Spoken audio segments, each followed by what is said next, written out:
The culture, California set the trend of who we are today, man, in the South. The Crips started 50 years ago. You fast forward to 2020, man, you got niggas dying and killing down here behind Grape Street, behind Hoover Street, and they ain't never been and they ain't never going and they ain't never seen it. But they'll kill you behind it. They die represented. They hurt their mamas for it. They abandon their children to represent. You see what I'm saying? So Confucius once said, he who controls images controls minds. Y'all gave us these images.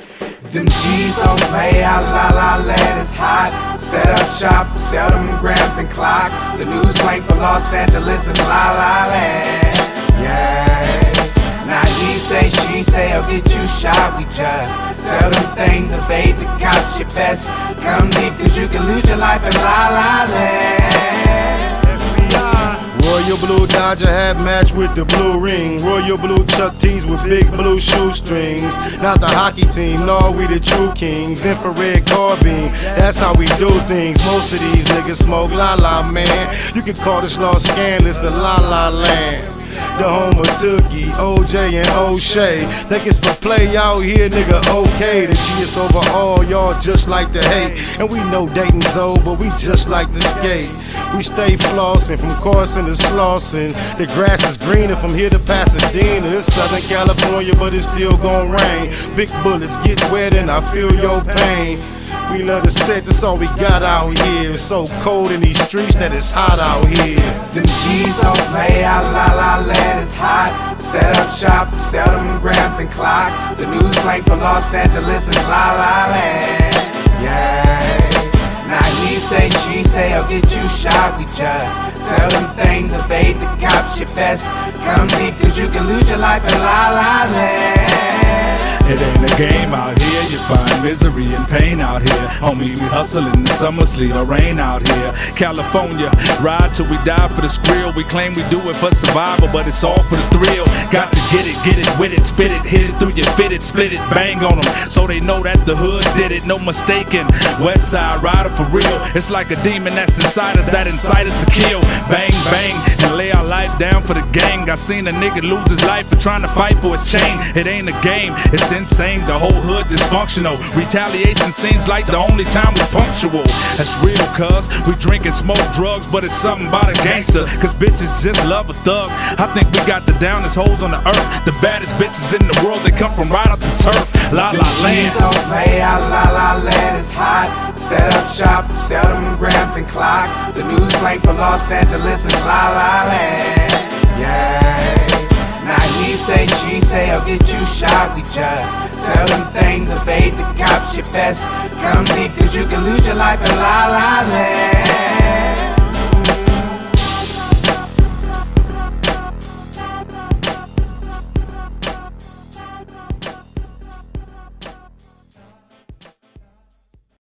Never know how love will go.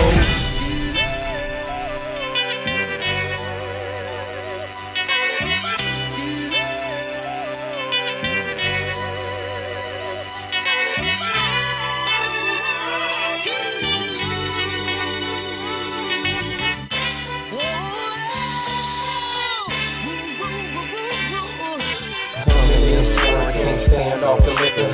Can't understand what he's saying like Twister. 7 grams in his hand, still trying to twist up. Niggas like, damn, with the pipe it been mixed up. A case of Jay-Z, 3 leaves of smoke. The scoop is in my pocket, watch the sheet to produce. Hit the blue boom, let the demons for loose. Smell of sulfur on the mic when I breathe in the booth. I got him curling toes, trying to squeeze in boots. But to get where I'm at, you might need a boost. With anything close competition, maybe to them, but to me's another reason to shoot. Plus the probation with the sheriff is done. From licensed up, got back to register's done. So I can murder every DJ soon as your record is spun. Still a case and get the register sponge. If you are the flesh, then I am the bone. When you back out, still go on. Don't see me stopping, so you think it's hard to believe. I'm something like a hero. I'm stronger than you. Like a hero.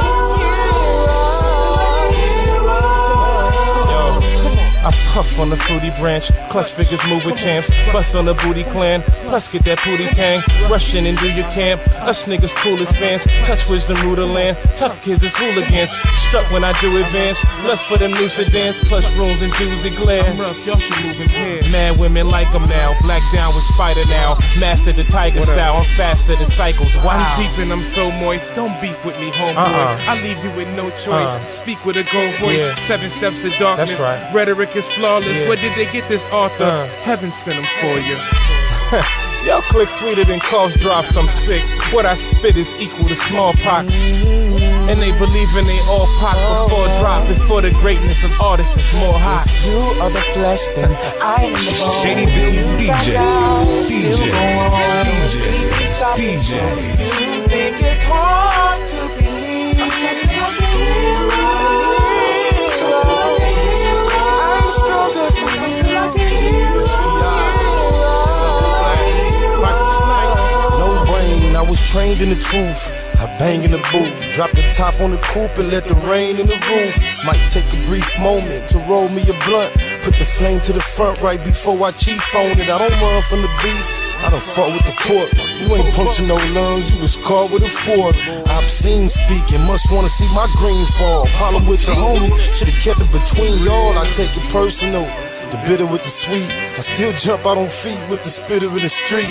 I see a few thousand every couple of lines. I'm on the grind, rap just one hustle of mine. You find it difficult to swallow my hood rep. Looking pitiful, trying to follow my footsteps with Doja. That's twice as gay as 4 facts, no pass. I want your ass on toe tag. If you are the flesh, then I am the bone. When you back out, still go on. Don't see me stopping, so you think it's hard to believe. I'm something like a hero. I'm stronger than you. Like a hero.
It's point blank, through no subliminal dissing. When I listen, I can tell you never been on no mission. Sticking to the script, don't care if I offend you. Neighborhood crib, the marathon I overlook my competition, never seeing them.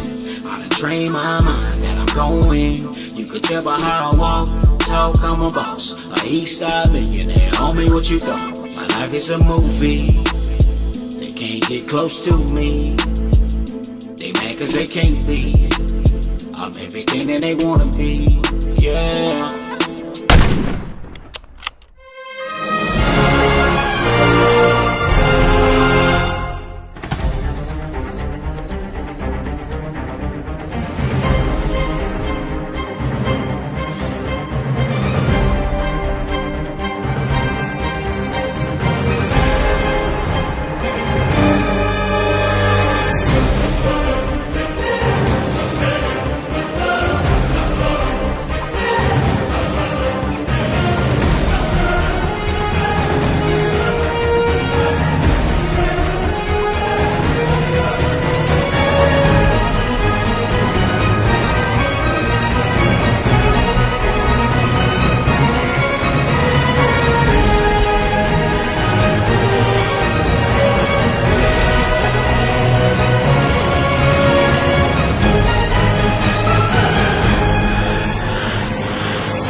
Big shout out to my nigga SPI, Spotter Low. You know I'm in the black box, had to come through, tap in, show love one time.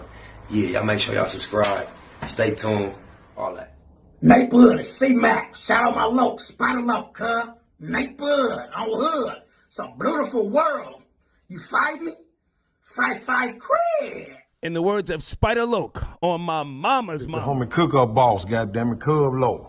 And y'all tuning in to the Wake and Bake show with goddammit the homeboy Spider Low. Here with SPI, the realest nigga in LA. Spider this bitch. My nigga is Spider Loke.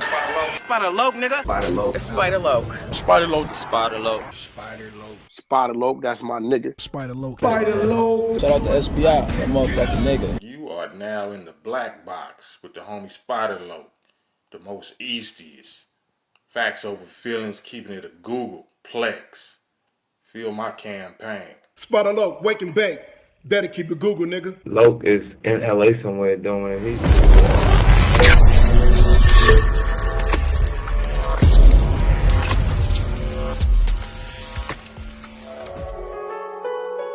Google gang, straight legend. Google gang, SBI. Google gang, Google gang in here. You better keep that shit a Google when you mention me. First sign of disrespect, I'm turning Rkelly. It's gonna be a lot of shirts pressed, rest in peace. Keep it a Google, better keep it a Google. Keep that shit Google when you mention me. First sign of disrespect, I'm turning Rkelly. It's gonna be a lot of shirts pressed, rest in peace. Keep it a Google, you better keep it a Google. Keep it a Google. You better keep it a Google. Better keep it a Google. Keep it a Google. Google, man. Bottom line, love life, show us a blessing. Pull up politic and blow us a session. Spot a local most easty, no mistake in the station. They making them statements, we waking and baking. Word of the day, EC on replay. The marijuana-thon with VJ Keyway, BS and BS. Killing on the track in the black box, we never put feelings over facts. Baymaacbiz, run me the bread. I don't get mad, I get money instead. I be high, you can tell by a nigga eyes. But wise enough to enterprise, you dig a lies. Contemplating with the Google gang, conversating. Counting coins while these cowards in the comments hating. Only thing count, my count getting another comma. I'm a magnet to the money on my mother mama. Better keep that shit a Google when you mention me. First sign of disrespect, I'm turning Rkelly.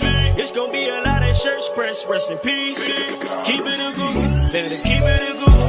Keep that shit Google when you mention me.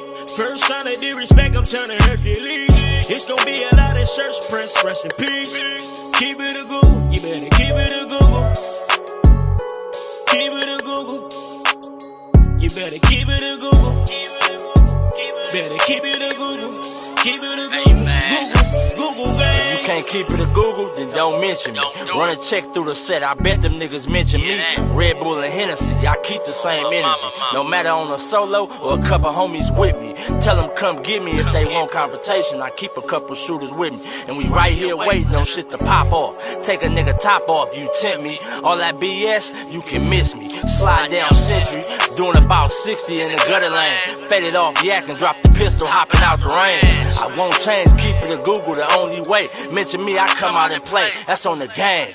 We are not the same. I ain't nothing like these rap niggas. Hanging with bangers, no bodyguards. We all strapped, nigga. All truth, no lies. Facts over feelings. We ain't gon' start something we can't finish. Google gang. Better keep that shit a Google when you mention me. First sign of disrespect, I'm turning Rkelly. It's gon' be a lot of shirts press, rest in peace. Keep it a Google. Better keep it a Google. Keep that shit Google when you mention me. First sign of disrespect, I'm turning Rkelly. It's gon' be a lot of shirts press, rest in peace. Keep it a Google. You better keep it a Google. Keep it a Google. You better keep it a Google. Better keep it a Google. Keep it a Google. Google bang.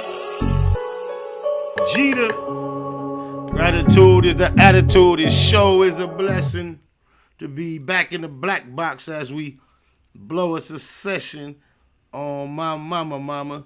I know it's been a minute since I've been here, but we finna get in it. It's the new year. I just been hella busy and it get like that, but we gonna get right back. We got a word of the day and all the good stuffities and all that. Cahoots. Me and the Google gang stay in cahoots to do our thing and obtain the loots. Cahoots.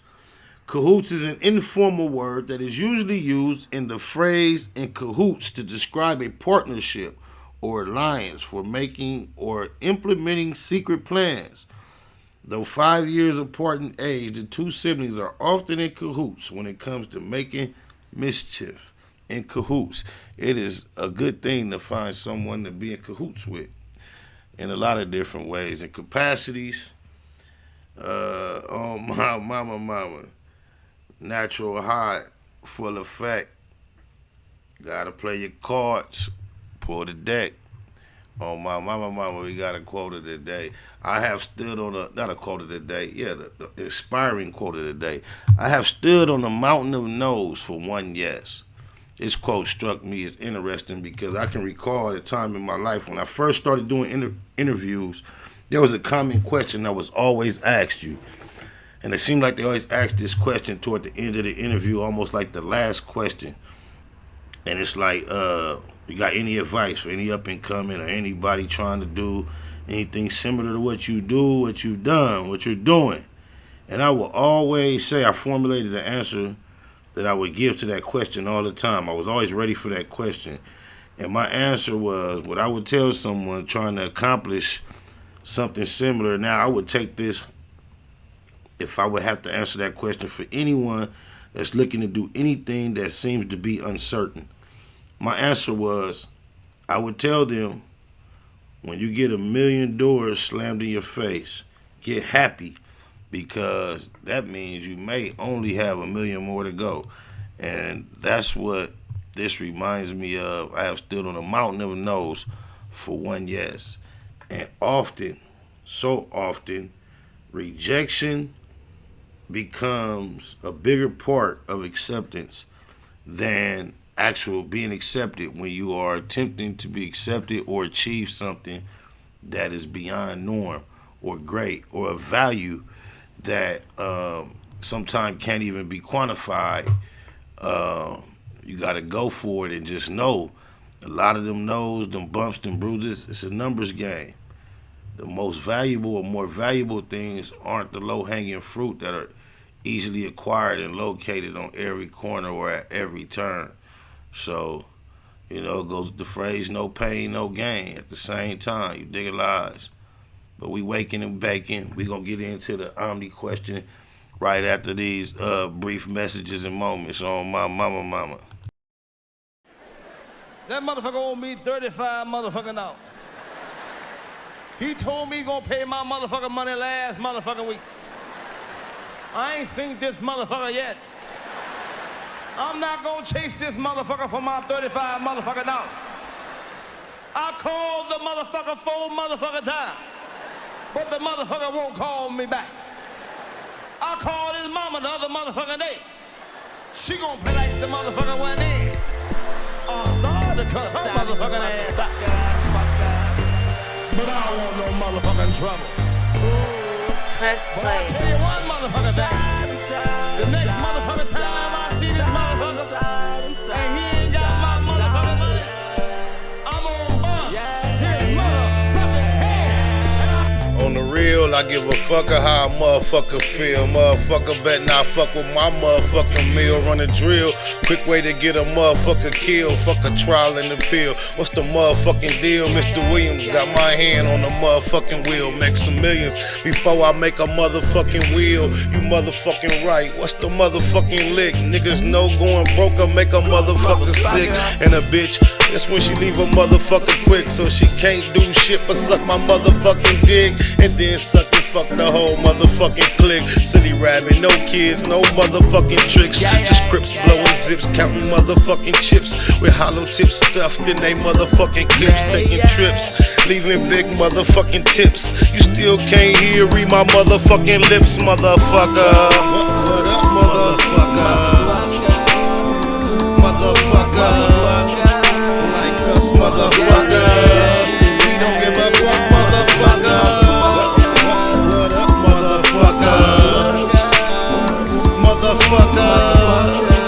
Like us motherfuckers, we don't give a fuck, motherfucker. Motherfucker, where you been, motherfucker? What the fuck? You just did 10 in the pen, motherfucker. Damn nigga, where you been? Oh, you did 10 in the pen, huh? That's the homie from the hood. We rolled them motherfuckers together. Cuz caught a case and told them motherfuckers loose lips sink ships. Control the motherfuckers. You gon' claim these dirty streets, then patrol the motherfuckers. Catch an enemy slipping in them. Blow the motherfucker. Motherfuckers ain't knowing. Gotta show the motherfuckers. I ain't like to square off. I stole on motherfuckers. Motherfuckers stole on me just like I stole on motherfuckers. Motherfucker. That's on the motherfucking set. Ask about a motherfucker. I'm a motherfucking vet. Ain't met a motherfucker around this motherfucker yet that can ever say they see me off a motherfucking wet motherfucker.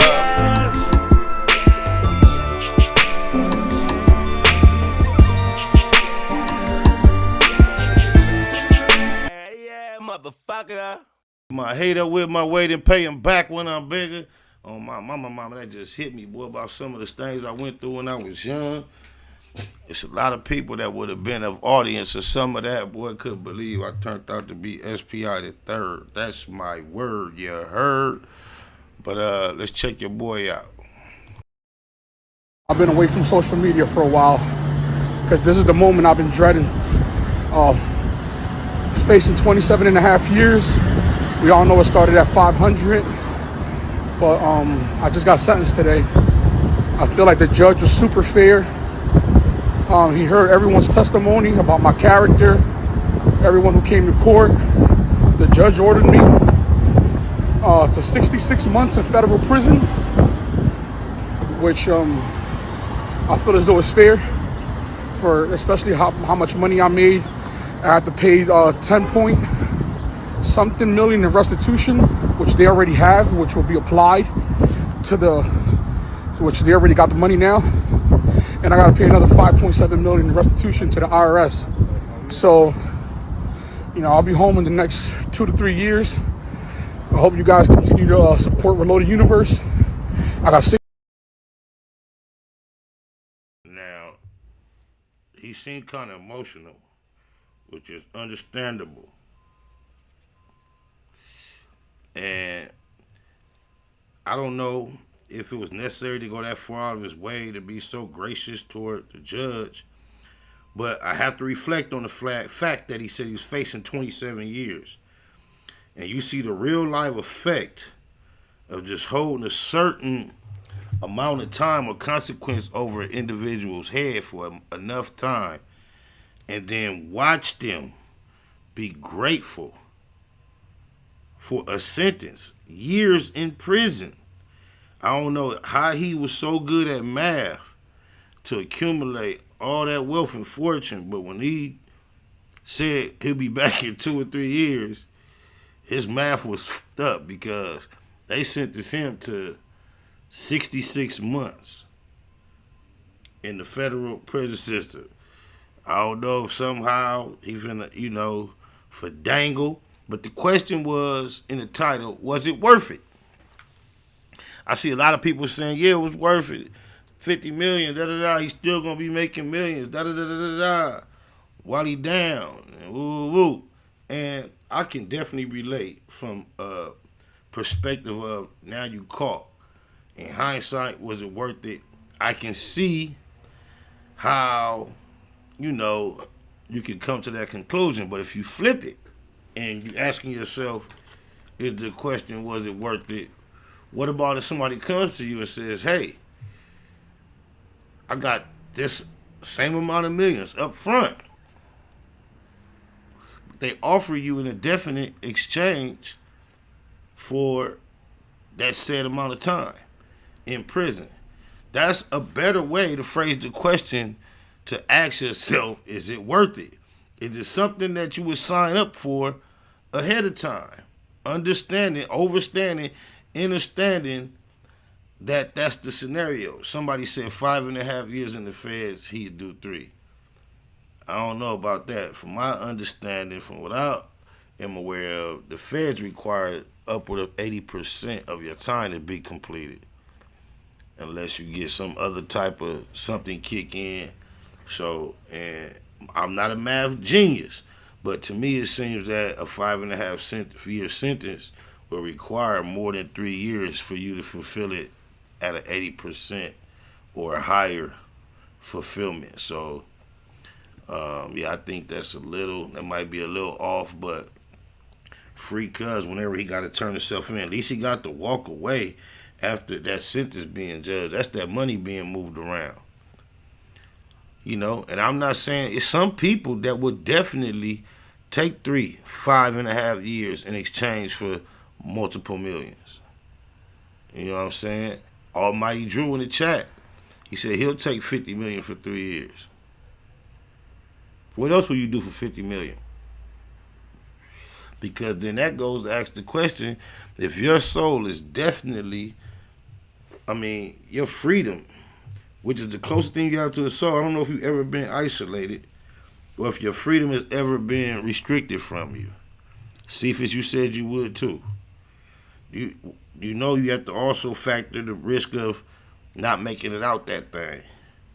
Do you guys know how unnatural money is to be willing to trade all the other natural pleasures that living provides you for an unnatural substance such as money, not excluding the opportunity to acquire that money while you're out here free?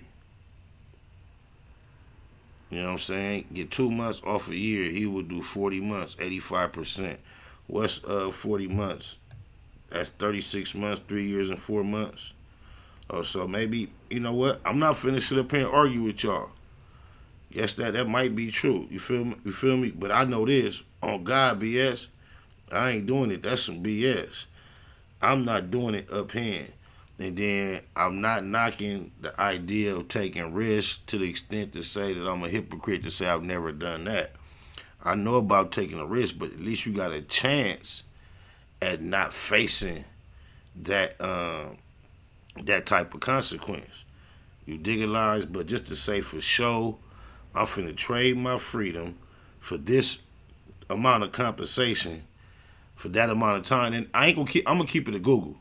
There is probably a number when it comes to amount of time I would do in exchange for that number though, but not no 5.5 years. But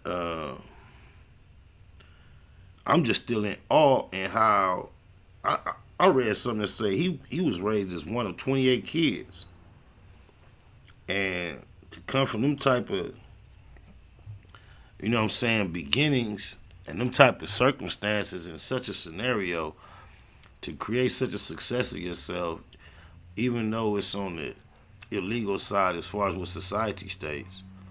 I'm just in awe of him. You know, Derek Grace too, in a far more legitimate and admirable way as far as what everyone can agree to. He's also someone who is seen to be genius at creating an empire in a very untraditional way, utilizing this new age technology, not following what was already of the format and the path that was already laid without having to compromise their image as far as to where they typically fit all the stereotypes of the BS they try to put on us. And they still, you know, have transcended success, not in entertainment per se, not in sports, not in music, not the typical avenues where you see us have pockets of success and pop up and still be able to maintain a certain image outside that. Outside of that, you have corporate people, businessmen amongst our culture who definitely conform to the norm. Suit and tie is what I mean, and type just lifestyle on a regular. But to see someone to be able to look like what they consider a thug, to be able to be extremely successful, and you know, that's an awe. Not, and I just hate that, you know, he seems to be in a position where they held that 27 years over him, so now he feels grateful for the 5-piece, right? To the point where his little speech sounded like he was thanking, and I read something he had spoke about. It's like he was feeling guilty and compassionate for committing, in my view at least, a victimless crime. Nobody suffered but the system, and it only suffered in a numeric sense to where it didn't suffer in actual structure or stability. And there's so many people on their side of, you know, of life that hit the system, and they might have just a slight bit more amount of paperwork that legitimizes what they're doing versus whatever he did. And I just wish he would just, it ain't like he had his head held down, he had his chest out, but he seemed to, in my sense, I hate to see him so appreciative and so sentimental toward what the court did toward him, because what they did do was rob him of years of freedom for not harming any one human being and physically harm anyone, cause anyone physical or emotional pain.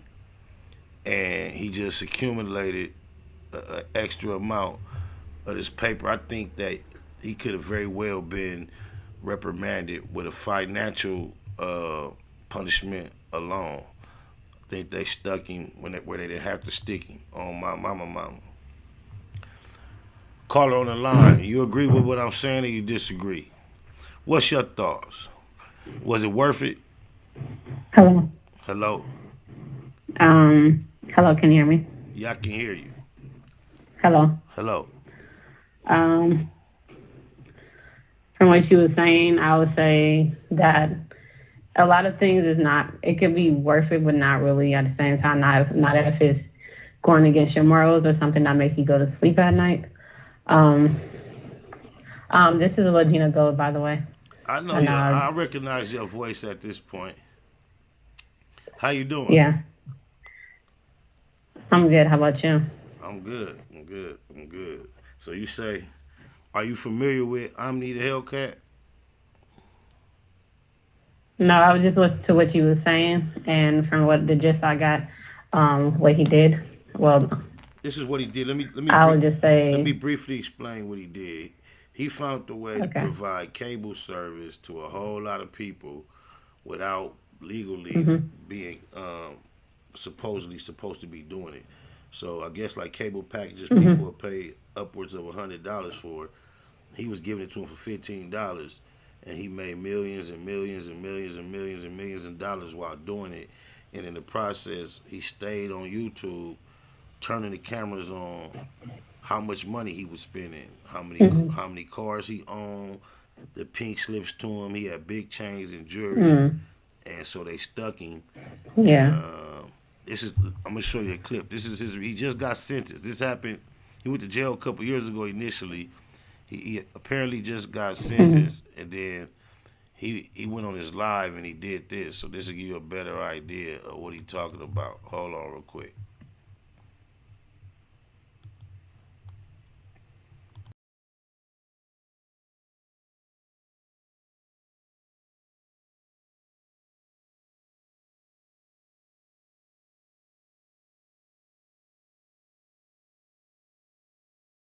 I've been away from social media for a while because this is the moment I've been dreading.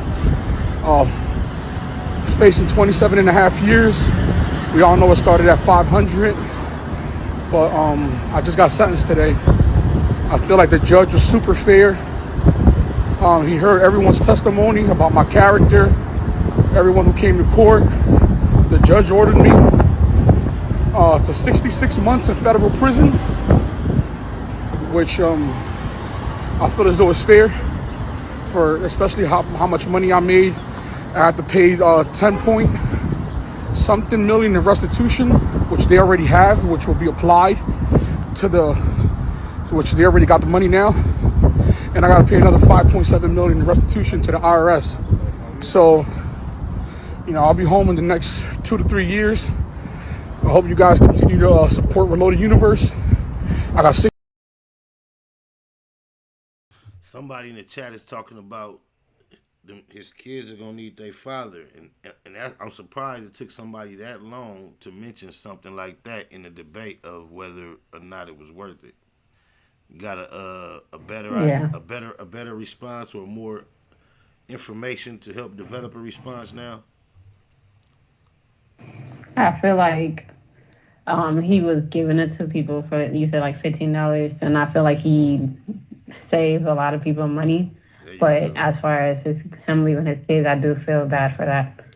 Yeah, I do. And I think that's go ahead. What you gonna say? And I feel like it's a lot of people that have done way worse stuff, that have been scamming a lot, that have been extorting money. So I feel like he literally tried to help his community. Right. He tried to. I feel like I'm glad they didn't put him away long enough. But I don't even think it like that. I didn't even think of it like that. It's like he's like a Robin Hood almost. Yeah, he did. Yeah. And I know people that could turn on gas and lights on for free, and they help people in the house with asthma or some kind of life condition. He helps people save money. And it's just messed up because that's the system. That's right. But the thing is, he got caught by somebody that's probably jealous, though. Yeah, that was because he was flashing his things. That's true. Oh, my mama. But that's a crazy perspective to relate it to, because that didn't even cross my mind. That's the last thing I thought about the people that do the free cable and all that. You got the people in the chat. They know who you are. They some of them talking shit.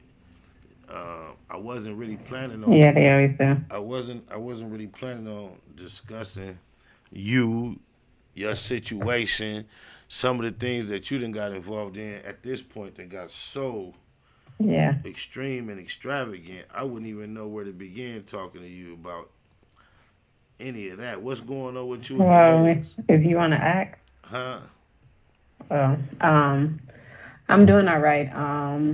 My situation, on the Jag situation, my dad, my mom, I still got to prove what I say, because I know from my memories what I remember. And because of me being a secret child, I have to do it the harder way. So I do got an ancestry test that's on the way. So I'll be taking that test and informing everybody else the results of that too. So you took an ancestry test? Not yet. It's on its way. So it takes weeks to come back. Let me fill the listeners in who might not be up to speed. For those of you that are not aware who on the phone, this is Lgina Gold, who has blazed the internet the last month or so with the claims of being a love child of none other than Rkelly and the lovely late Alyhia. And very controversial claim. Off top, of course, everybody, include myself, like it sounds like bullshit. I've watched her tell her story a few times on different platforms, seen the controversy that's attached with it, and then she got attached with Jaguar and all type of bullshit then popped up. But I want to show her.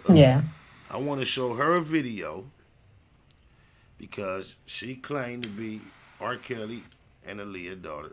She say she about to take a DNA test, ancestry test. However, it's been all kind of content on the internet discussing and debating this issue. So I want to show her a video here on the Black Box and give her an opportunity to respond to it. It's about a 2-minute video. You ready? You ready, Legina? Yes, I am. All right, here we go.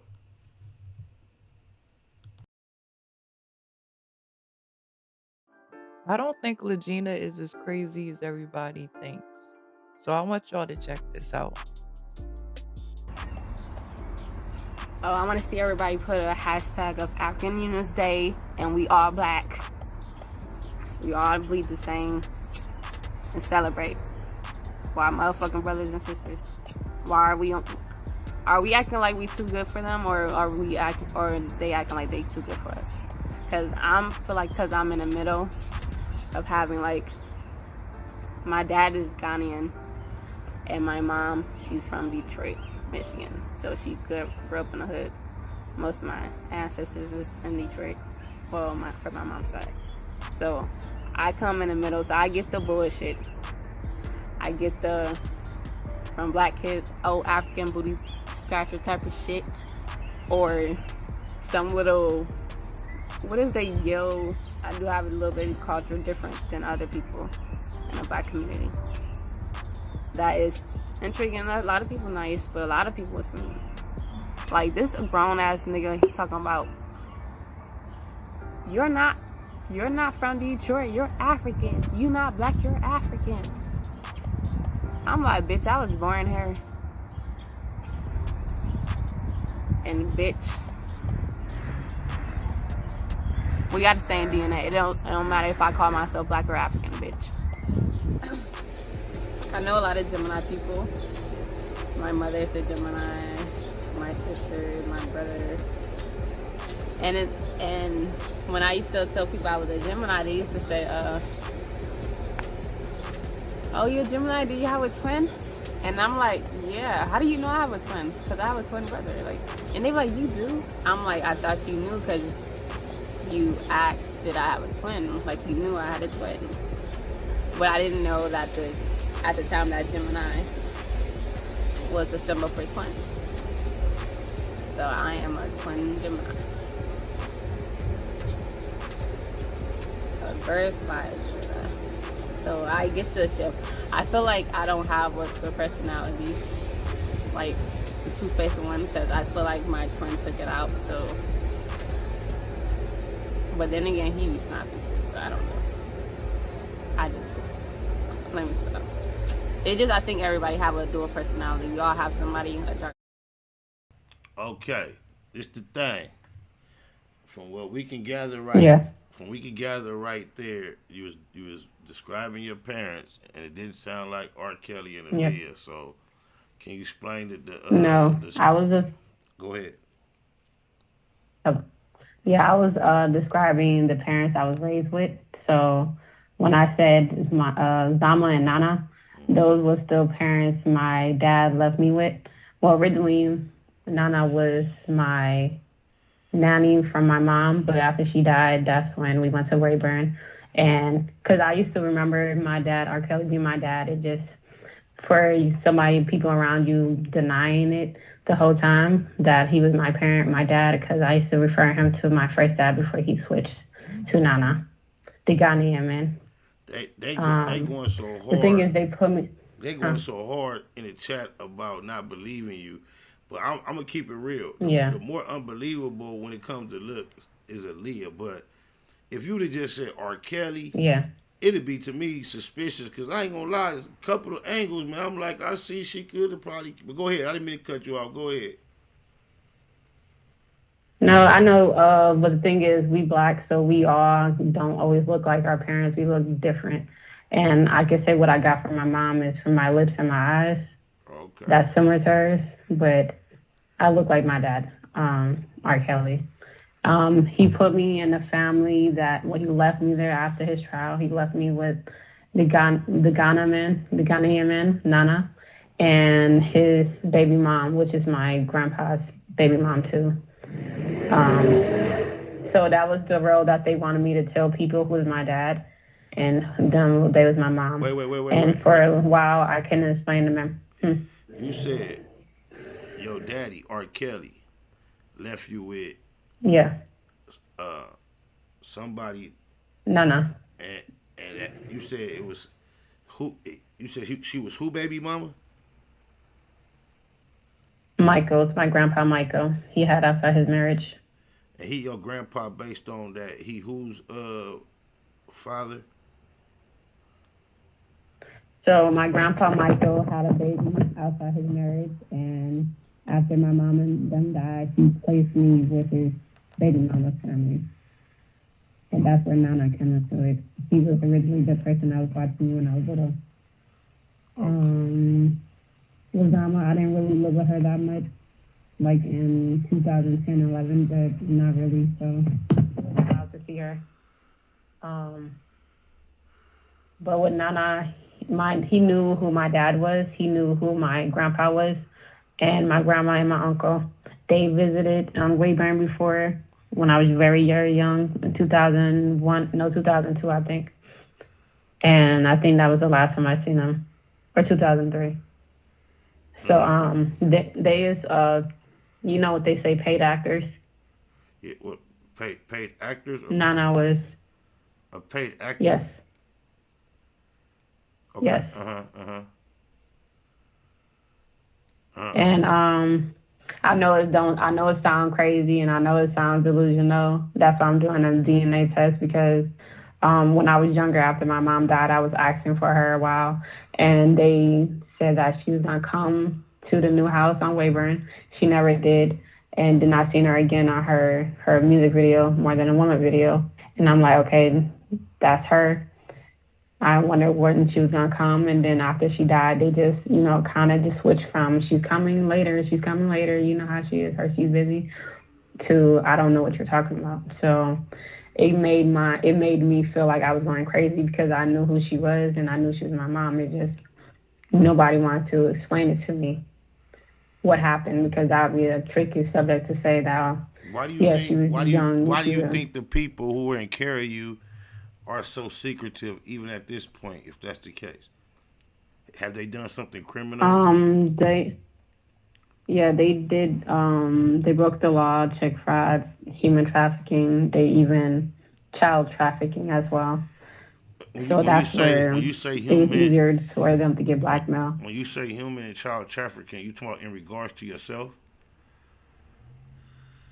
I think they let somebody did something to me. They drugged me. So are you ever suspicious that going through that may be the reason why you're making such unbelievable claims, or do you really 100% believe it, or do you leave the room for the possibility you may be having false memories? No, when I was growing up, I always referred to Kelly. Well, I didn't tell anybody because I know it would sound crazy, but I always refer him to my first dad before I got my second dad, which was Nana. The last time I seen him was, like, I know I keep saying this story, but this is the memories I do have, is when at school I heard that he did bad things to some girl, a little girl, and we was singing his song in music class, I Believe I Can Fly, and I was supposed to tell him that. And when he finally visited, I heard about a lot of things about him, so I don't know if I told him. I just remember the last time I saw him, and he was about to cry, and I already knew who he was. Like, they told me not to tell people, just like they told me not to tell people with my mom. So when I was growing up, I just remembered him, the last time seeing him, and I just remember, like, listening to his music and not wanting to listen to his music because it was kind of hard to, because nobody around me wanted to talk about it, or the siblings that I was raised around didn't remember or knew who I was talking about when I was saying my first dad, or he didn't come. And it's just a memory I remember vividly. So I used to just say, oh, Rkelly's still my first dad before he switched to Nana. But you are aware that a lot of times when people suffer traumatic experiences, there is a phenomenon of false memories that can occur. Because how old are you? Yeah. How old are you, Legina? I'm aware of that. How old are you, Legina? I'm in my late 20s. I think they gave me a falsified age just like they did Nana, because his age he's living by today is 2 years younger than his actual birth time. He said that to me countless of times.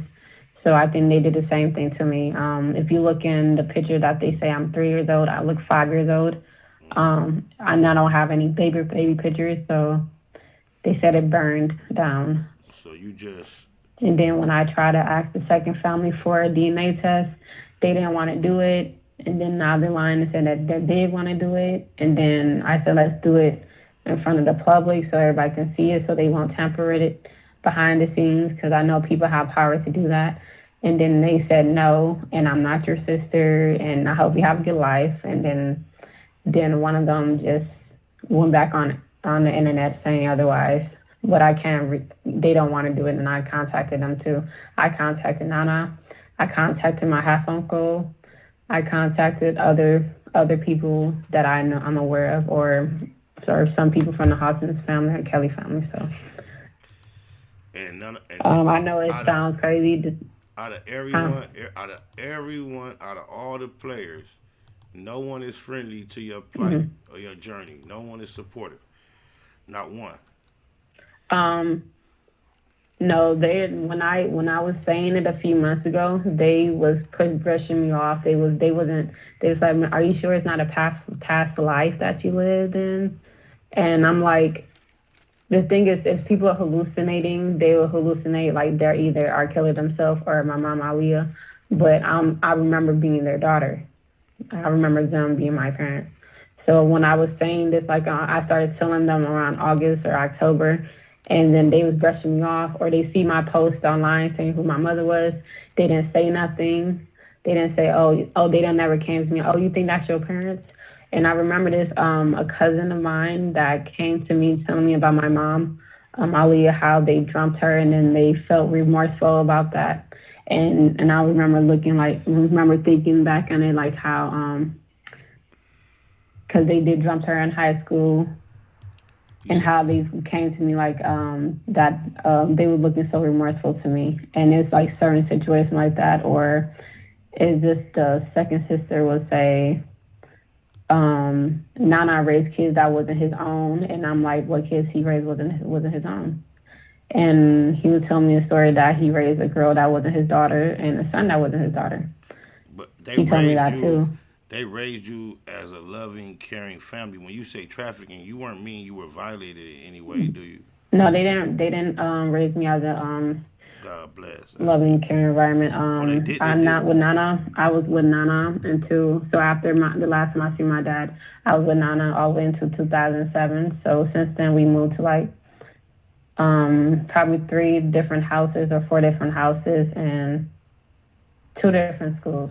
And after he left, then I was raised with his baby mama, which is my grandpa's baby mama people. So they shifted me around a lot, and I was the one that I would have to go to different houses to live in. Okay, and so shifting just a little bit. 619, I see you on there, caller. I'm gonna let you ask a question in a minute.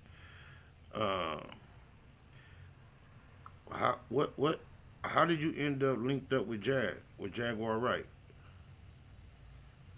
I reached out to her in January, but she never seen it. I went viral on TikTok, so they seen that I said something about Jaguar or wanted to meet with her because I felt like my life was in danger, just given the things that happened to me when nobody knew about, or the things I was discovering within these years. And I knew it was a lie, a secret that they was holding. So I was figuring out things, and then I noticed people was making attempts to end my life. So Have you? And then they will say certain things. Did you? Yeah. I was a question just caught my eye. Mhm. So you talked about being separated from Rkelly during the first trial that Yeah. he went through the public trial, right? Yep. With the little video. So like he didn't get incarcerated till like a few years ago. Was you making any of these efforts through that period of time while he was out here? The thing is, I didn't have no evidence, and I was still not trying to acknowledge him because I didn't make any efforts. I did reach out to his lawyer, and she said she's gonna relay him some messages I said. So, it's pretty much that. The only thing I reached out to him about, because like I said, the last time I seen him was I think 2002. When I don't know if that was when his trial was happening. I just know he was in trouble, and they was talking about my dad, and they said he was a monster. And then the last time I seen him, he was about to cry after he left, or before he left, and we ended up moving to a different place, and I haven't seen him since then. To those in the chat asking her telling me to ask her what year she was born, she already stated she feels as if her birth details have been fudged and she doesn't really know how old she is. She told a whole story about other people that were raised in her household whose age has been altered. So yeah. She already spoke to that Because I went. Call it from 619. Yeah, I went through puberty early, and I was older than other kids. My body weight, or not my weight, but my I was growing older. Like if I was actually 2 years older, then that would be the normal range. I got it on my Facebook and also my IG. The pictures I posted with my uncle and my grandpa, and then pictures of me and my grandmothers. So it's on there. I wonder. And the thing is. Go ahead. No, you can go ahead. I wonder the type of ancestry companies you call to check on your background, if they can do some type of research to tell you how old you actually are. That'd be good if they can actually. I wonder what's Go ahead. Because I remember a lot of details, more details than I should as like 5 years old. But if I'm a few years older than that, then that will make sense. And I also said, Nana said he told me that he's actually 2 years older than what his birth certificate say or his social say, because he got a visa. From here. What do you just say to the general person that says you're a scammer? Get out of here with this bullshit. You should be wary of some people online saying, claiming otherwise, but I'm not a scammer. This is my real life. This is it's people that sacrificed my mother to get her out the way, and it's also people that do things just like my dad do that are out, or he knows too many things that would put them in jail or prison with him. So they use me as a bargaining chip to have over his head so he can be silenced. They been doing that for years. This is the reason why he's not being a whistleblower and telling on nobody. What do you do to sustain yourself as an adult? Because as you tell this story and as I talk to you, my mind automatically I just view you as a child. I gotta keep. How I look to the wife? Yeah, I keep thinking like a kid. The second family made it their business. I don't know if you heard the first girl that came out to try to be like, act like she was me. And they was talking about people was watching her and monitoring her, or they had control over her. It's true because they did that to me. So the second family was making sure that I was always in their grasp. So they wanted me to be like under their household, or they wanted me to live with them a lot. So they will intentionally try to put me off my feet just so I can go back to them. Like even now, they want me to go back to their house. They want me to be under them because they get paid for monitoring me. And that's how I was able to survive, because when I wanted to branch out, I recently did. That's how I was able to tell my story and my truth without them stopping me. So where and doing things to me. where are you located now? Like region wise, state, city? I'm in Texas right now You with still Jag. you still in Jag? Oh, you still with Jag? How's she doing? What's the latest on her? Yes. I was publicly acknowledged. She's been mentally institutionalized because of her husband. That's what they're telling me. And it seems kind of weird because they keep saying something about that she threatening them, and I don't think that's true. I think it's because of the warrant he put on her or somebody else. So I'm currently here now in Texas, and we just waiting on her and trying to do things to raise money for her. Okay. Oh, you guys are raising money. That's Yeah, that's the red flag word around here associated with your campaign is raising money. Yeah. So what are you actually raising money in order to facilitate what type of support? For our safety, her husband just told the internet our location, so now people is gonna come looking for either her that had a problem with her or me, or people that have problems with my parents. They've been looking for me for a while, so it's just more of our safety. And because she's not doing certain things to attain money like some people in the industries are, it will be harder to do it the legit way. And so it is more raising money for that.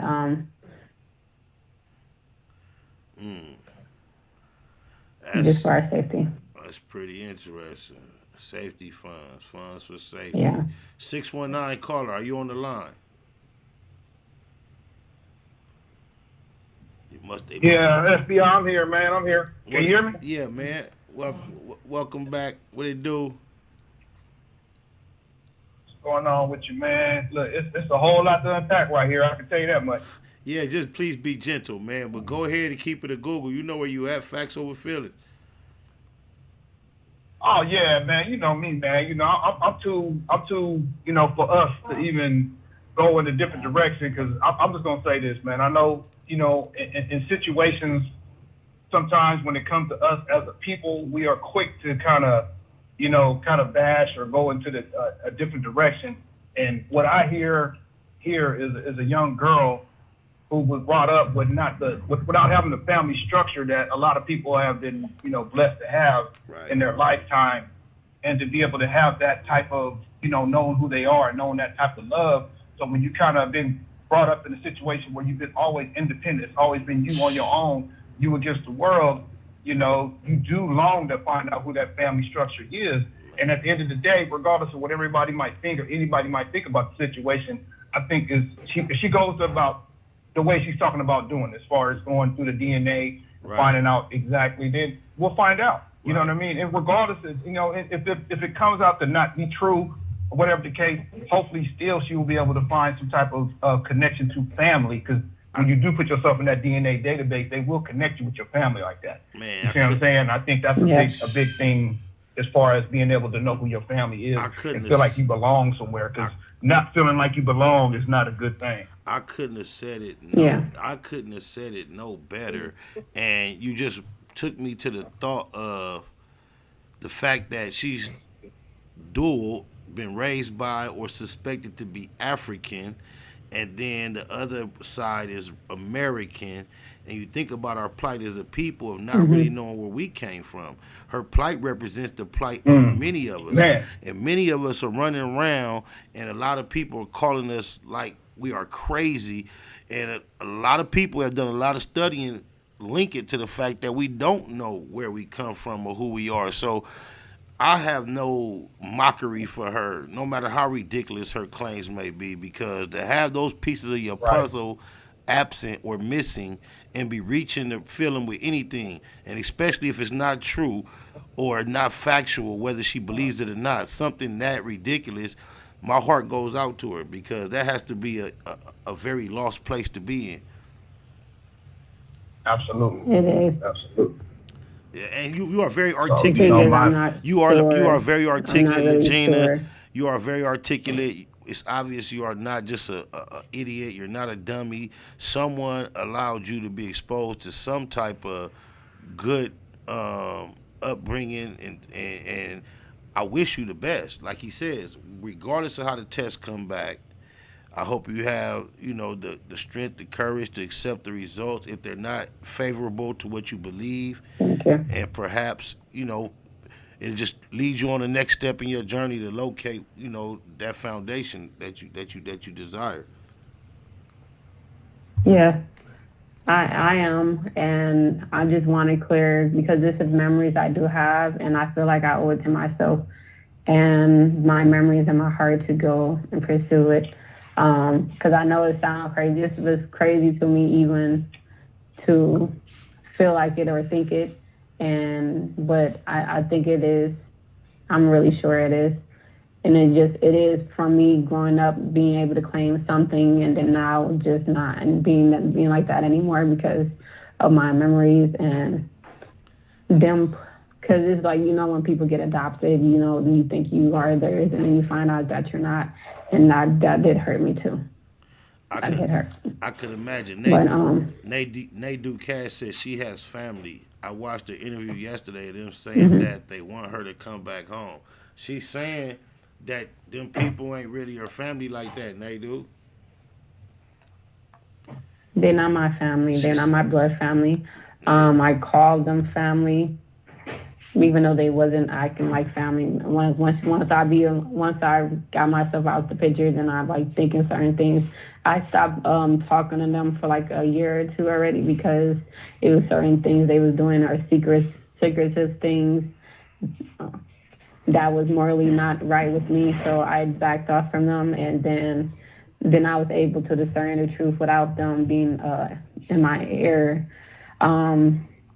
They only want money. They only want their secrets. And even despite all this stuff, they know I am a bargaining chip for them. So that's why I don't trust them, because it's not a place of meeting somebody else. It's more of I don't trust them or being in that city because there's certain things that they've done to me, even the state of Michigan, that they done to me. And what do you that explain, I don't know. Explain the logic.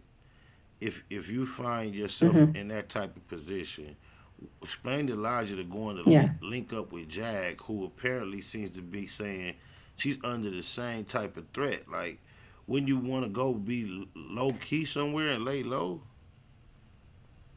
No, when I was low key, I felt like they was able. They made attempts in my life, so that's why I want to be public, just so know in case they do get me or take me down or anything, that you guys know who to blame. Because now it's gonna make it harder for them. When people didn't know who I was, and I was just a secret child, they didn't know, so they could have been took me out if they wanted to. But now people eyes on me, so now if they was to do it, then you know where their finger is pointing back to.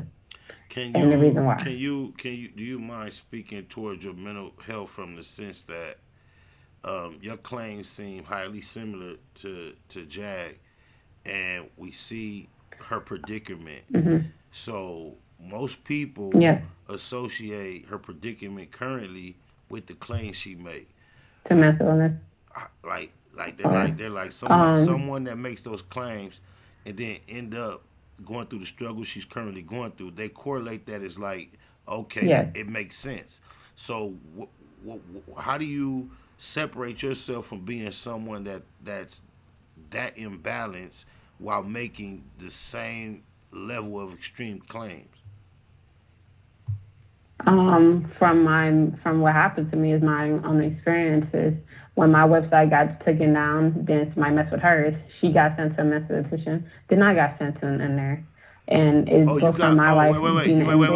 You've been for the 8 days. You got sent to one as well for 8 days? Yes. So after I went viral on February, I believe 4th or 3rd, 4th or 6th. Yeah, I think on the 3rd. 3 days later, they put me inside a mental institution. The judge passed it off. he signed it quickly, and the nurses, the doctors, psychiatrists all said, "How did you get in there? You didn't harm yourself, and you didn't harm nobody else. So how did you get in here?" My psychiatrist asked my social worker, "So what did the judge want me to do with her? Because she didn't harm herself, she didn't harm nobody else. She just in here." The judge signed it off. And like I said, they put you in there based officer came in my house to take me away. They put you in there. Now, can I ask a question? Go ahead, please. Mm-hmm. So, okay, and I have a real big issue with that. I have an issue with, when they call themselves wanting to, what's the word, the term that they use? Commit. Mm-hmm. Come on, Spider. Yeah, commit you. When they want to commit you, right? Yeah. When they want to commit you, did they force you to take any type of medications or drugs while you were in there? Because I know I hear that. Yeah. I've never been there, but I've heard that people, when they go in there, you don't have a choice and you have to take these things. Yeah, and in our right handbooks, you cannot refuse treatment. So if they give you any kind of medicine, you have to take it, or you're gonna be there longer, or you can be there longer. So I had to take my medicine, even though I wasn't diagnosed, even though I asked would it mess with my real memories. So they had me started on a medication within 30 days, a schizophrenic medication. And the only reason he gave it to me because after he couldn't figure out what to do with me, he said, "Is it something you want me to do for you?" And I said, "Yes, can you help me with my anxieties?" So he said, "I'm prescribing you some pills to take for your anxieties." And it turns out being a schizophrenic medicine. And I said, "I'm not schizophrenic. And if I do take this, would it mess with my memories, my real ones?" And they said no. So I'm like, I'll take it. If it helps my anxiety, that's fine. But if it's not going to change my memories, it's not going to change it. And it didn't change my memories. I was still talking about them. And I still remember it. I just got more calmer. My mind was focused more. And I was not anxious anymore. So I had to take it. And then by the fifth day or sixth day, I was getting I got agitated a little bit because I was in there for no reason. From the paper that they let me see, that the petition that they stated me, and it's for saying claiming a dead famous singer as her mother for rambling about money laundering and human trafficking, and she didn't get no sleep. That was Dominic DeJesus put me under, petitioned me for it. The judge signed me in. So it wasn't for committing suicide, trying to commit suicide. It wasn't harming nobody else. It's because of my First Amendment, my freedom of press. The judge was paid off, and then they sent me in there. But you haven't, 3 days after going viral. You haven't been committed to the hospital since you linked up with Jag, have you? No, and that was my first and only time being ever committed. Is after I went viral. And you went viral by just claiming who your parents were? Yeah. Yeah, I did that, I believe, on February 3rd. I've been saying it for months online. I didn't have the reach. And then I'm like, well, TikTok is kind of, the R word. And people might talk ish, but at least people are going to hear my story. And they're going to, at least I feel safe there because they can't just send people to my house no more. The day I was going to leave for a Jag, some guy popped up to my house, a pest control guy that I seen one time before then. He just all of a sudden came. And somebody broke into my house too after I got out. So they stole my equipment. Back at home or in Texas? Back at home. That's why I didn't feel safe there. They stole my lease agreements that I got from my landlord, and they stole my podcast equipment. They stole my spiritual paintings, a spiritual frame that I keep for my spiritual practices. And it seems, and they stole little objects too. So I had to make a police report for that one. And then they told me that it was probably somebody I knew. So I gave two people my keys, the one that turned me in and my half uncle. Do you mind describing what your spiritual practices are? I'm more of a spiritualist, so it was my Orishas, Yoruba practices. So Nigeria practice spirituality, where you practice like Oshun or Shingo. I don't know if you know what they are, but it's a Yoruba practice. So I had those honoring them, and then the next thing I know, all of my friends of them, I used to go around my house. They stole some of my painting equipment, my podcast equipment, and also my lease agreement. And I'm not sure what else they stole. I couldn't figure it out because it was messed up and ran through. So you're a podcaster as well? Yes, I have a podcast. Go Louder Listen. And you're an aspiring singer? Yeah, recently now I am an aspiring singer. I didn't see the appeal in it at first, but I am an artist. I do draw and paint. You don't seem to have a shy bone in your body. Shy? Yeah. I'm introverted, so. Does that? Or I just go with my mood. It's not. Well, can we ask you to sing something for us?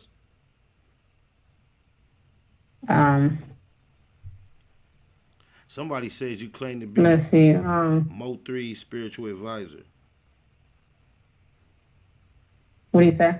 Somebody in the chat said ask her about her claims of being Mo3 spiritual advisor. I'm not a spiritual advisor. I do advise people that need guidance from me because people do like to ask me for that, but I'm not really a spiritual advisor. I didn't do the necessary training for that, so I can't claim that. But they threw Mo3. You know who Mo3 is? No, actually. Mo3 is a rapper. He was an artist from Texas who got lost his life due to gun violence that was partially videotaped. The incident, I believe, at least the aftermath, it was big news on the internet a couple years back. And she said that you claim to be his spiritual advisor, and you don't even know who he is. That's why you can't believe everything everybody say about you, Legina. You don't even know who Mo3 is, huh? No, I don't. And I'm rest in peace to him. They say she got a whole... y'all. I'm not his spiritual advisor. She say she got a whole podcast. They say you got a whole podcast about it. And this one of my Blue Wrench mob. This one of my peoples up in here. That's the only reason I'm giving her what she's saying so much attention, because this ain't just a regular random person in here making these claims. She on your bumper hella hard. But go ahead, give us some of them bars, though. Let me relax a little bit and enjoy this.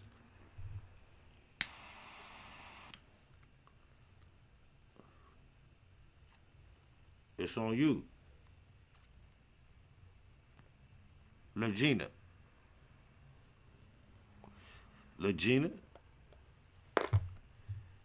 Damn, you ran her off, Nate, dude.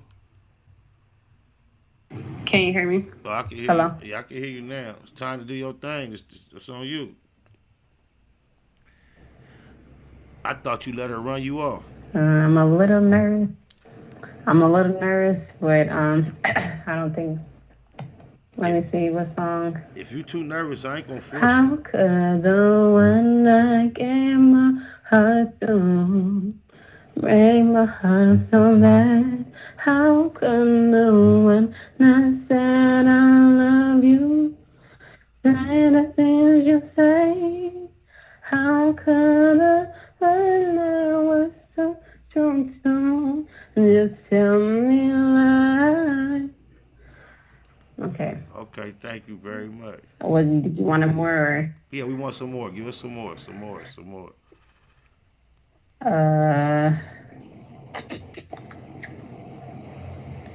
That was my mother's song. I guess I'll sing my own.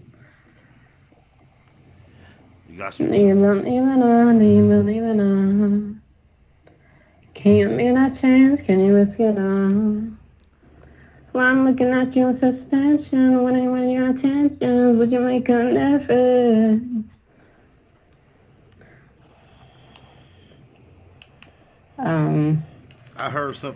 I seen something on the internet about you possibly taking some voice lessons. Yes, I am. Yeah. I am. I feel like it was probably something I wanted to do as I was a child, but it's a passion that I kind of want to do now, so I'm pursuing it. And maybe it's something else I love too. All right. Anything you want to leave my listeners with? We have some other subjects we was gonna fuck with. I'm gonna get into them. Uh, I appreciate you for tapping in. I know we supposed to have Ben did it, but I appreciate you for staying persistent and staying at me. We finally got it in. Because I don't want this to turn into something. Yeah, you finally did. Yeah, but I don't want it to turn into something that it ain't. And they having a lot of fun in the chat. Yeah. And I know, maybe, but that's their entertainment. They have to get out there normal day, everyday life and laugh at mine. But this is still the life I have to, and I understand. But like, do you realize? The thing is, do you realize? I do. Do you mind? Do you realize or mind that you are providing entertainment that you know it's very entertaining. Like if it's like damn it, you take it like I gotta applaud your thick skin because you don't seem to react to it whatsoever. It's because I've been through real life situations. People around you, your closest people around you could hurt you the most versus somebody you didn't know or a stranger. So people that, if it was probably people I knew, then maybe it would hurt me. But it's not. I'm not. All right, somebody sent me a video. I need a timestamp, Nay. I just clicked the link because they sending me. I think this is the video where you're supposed to be speaking on Mo 3. See, it's turning into something I wasn't looking to do. But we gonna give me a timestamp. You gotta show me where the video, what part of the video it is, Nate, where it start. Well, it's only a 4-minute video. Hold on. You on the hot seat. This is the black box. It's facts over feelings. I don't know if you did your research. We keep it at Google. And feelings, we don't utilize them in here. Even though we respect everybody's feelings, we leave them at the door when we come in the black box. So let's see what you had said. It's a 4-minute video. It ain't that long. We can listen to it in real time. With Lgina Gold, the alleged self-proclaimed love child of the legendary late Alyhia and Rkelly. What you know about that, y'all? And she has an unwavering story of being moved around by a family that's not really hers, and she been making viral moments on the internet for quite some time. Let's see.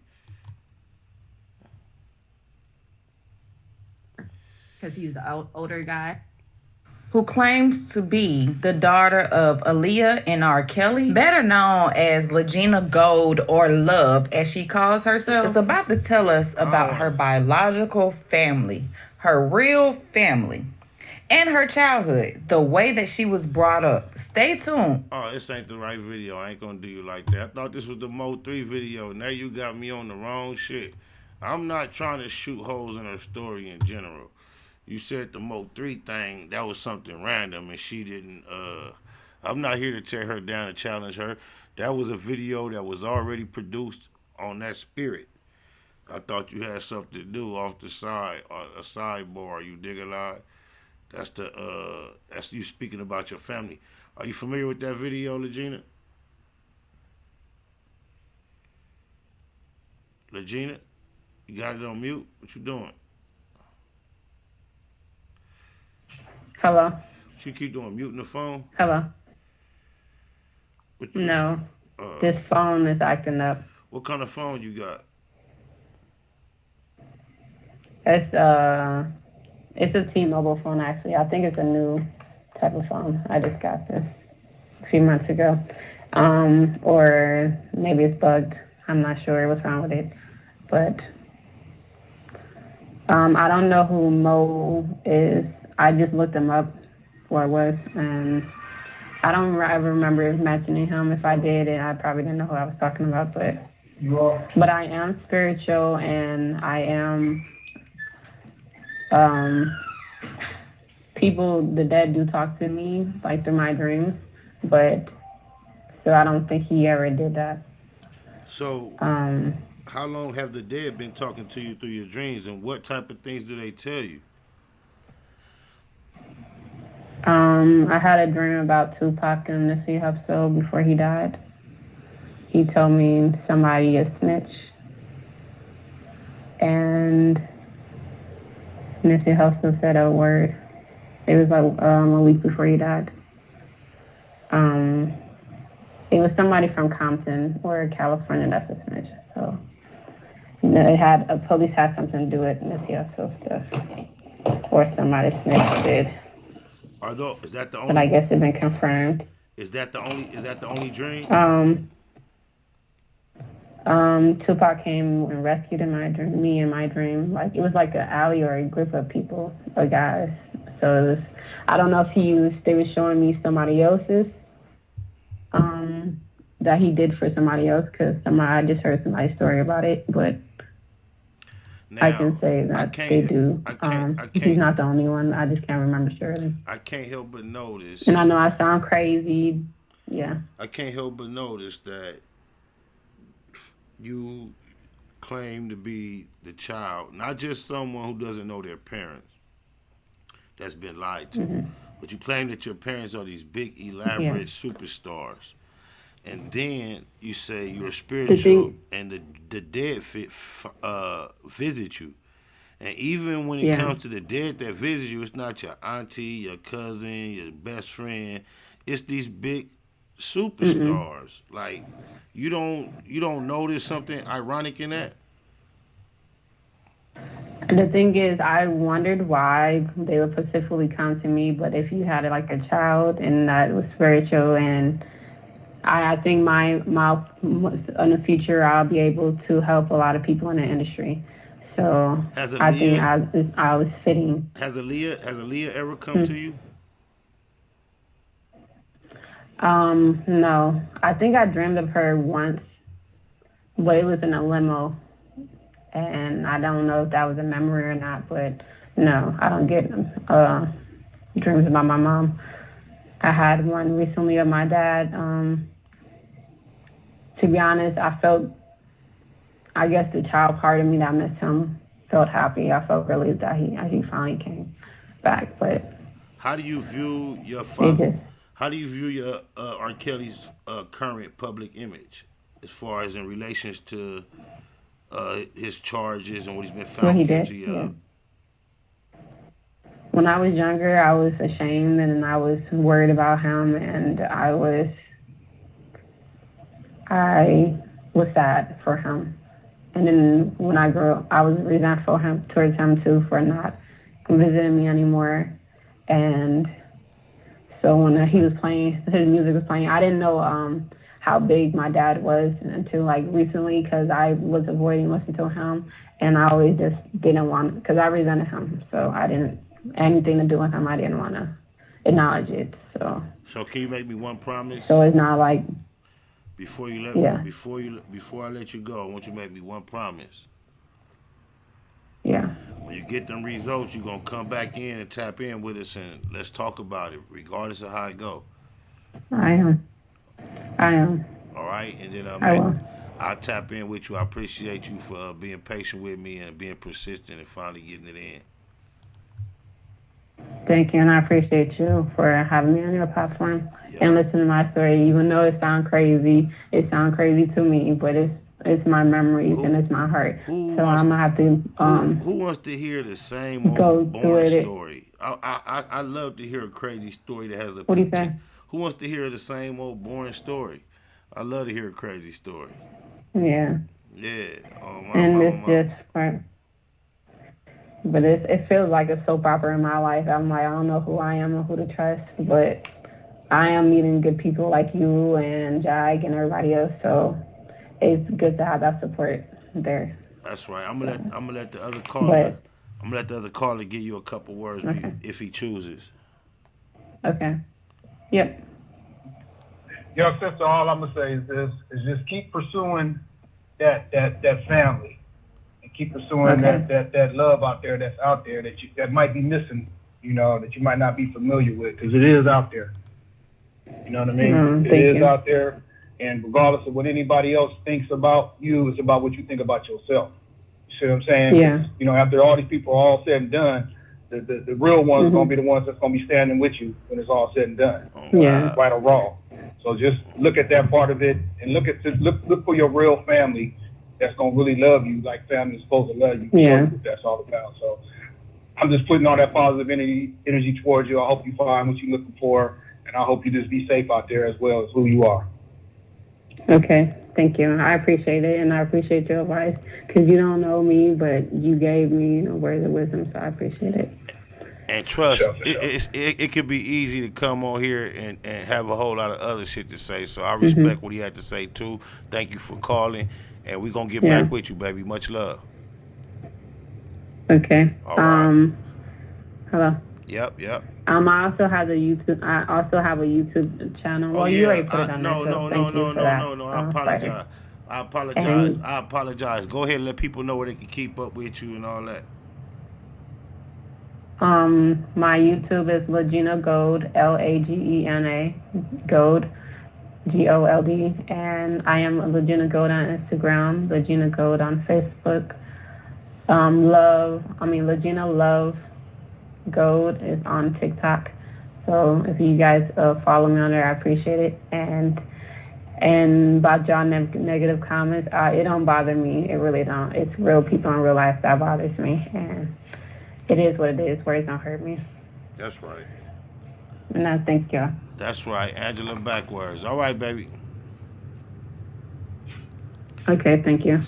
Hey, y'all know what? I was somewhat in a rush, and I just slowed down because I had something to do on Friday that for some reason I thought I had to do today. And even though it ain't Tuesday, I do have to do it on Friday instead of Wednesday. So I'm going to just admit that I was kind of confused though, blah, blah, blah, blah.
In the Russian cream, whole team counting thousands, it was just a dream. Big blunts to the neck, get me high quick. In the trap, watching shotters on the 5-stick. 4K, 60 something on the inside. Pastrami and chili on the French fries. Piecing up for the homies on the inside. Evil East side, in hood, could've been died. Liberated, cause the paid lawyer litigated. Mitigated, keep the cognac refrigerated. Getting faded in a 5-star, niggas hate it. Last time I demonstrated it was nickel plated. He ain't had no win against the 4 fin. Just went on one, and I'm down to go again. But then, I'd rather sip tequila. Kick my feet up, turn the beat up, never put my heat up on E. I'm thinking it's a Friday, but it's really only Tuesday. Sipping tequila, kicking my feet up, turning my feet up. Oh yeah, I'm thinking it's a Friday, but it's really only Tuesday.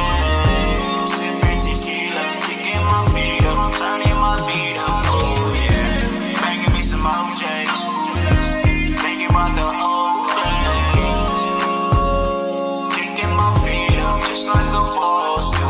Yeah, I'm thinking it's Friday, but it's really only Tuesday. Sipping tequila, kicking my feet up. Big hands on a baseball cap, I'm from the Mac. Styrofoam cup full of Remy Martin, all cognac, no chase. I used to duct tape the 38. Riders hanging out where it ain't safe on a Tuesday. Patron bottles, Magnum hollers, we get it in. Active like every day, not only on the weekend. Baby say she can't swim, just put your feet in. Take a shot of this tequila and stay away from the deep end. For death though, I'm too deep in. Mafia, on that BS, blue smurf and baby spotter. Gold rag around my neck or in my pocket, can't give it up. Blam on me in the function, wish I would put it up. Got me turned up, thinking about the old days. Homie and op, Remember all my head up fast. But then, I'd rather chill and kick my feet up. My fears the ECs, the real riders link up. I'm thinking it's a Friday, but it's really only Tuesday. Sipping tequila, kicking my feet up, turning my feet up. Oh yeah, I'm thinking it's a Friday, but it's really only Tuesday. Sipping tequila, kicking my feet up, turning my feet up. Oh yeah, banging me some OJs, thinking about the old days. Kicking my feet up just like a boss do. Yeah, I'm thinking it's Friday, but it's really only Tuesday. Sipping tequila, kicking my feet up. Shout out to the Google gang. Shout out to the Blue Wrench Mob. Shout out to Nay. You a fool. I'm glad that none of y'all call in, man.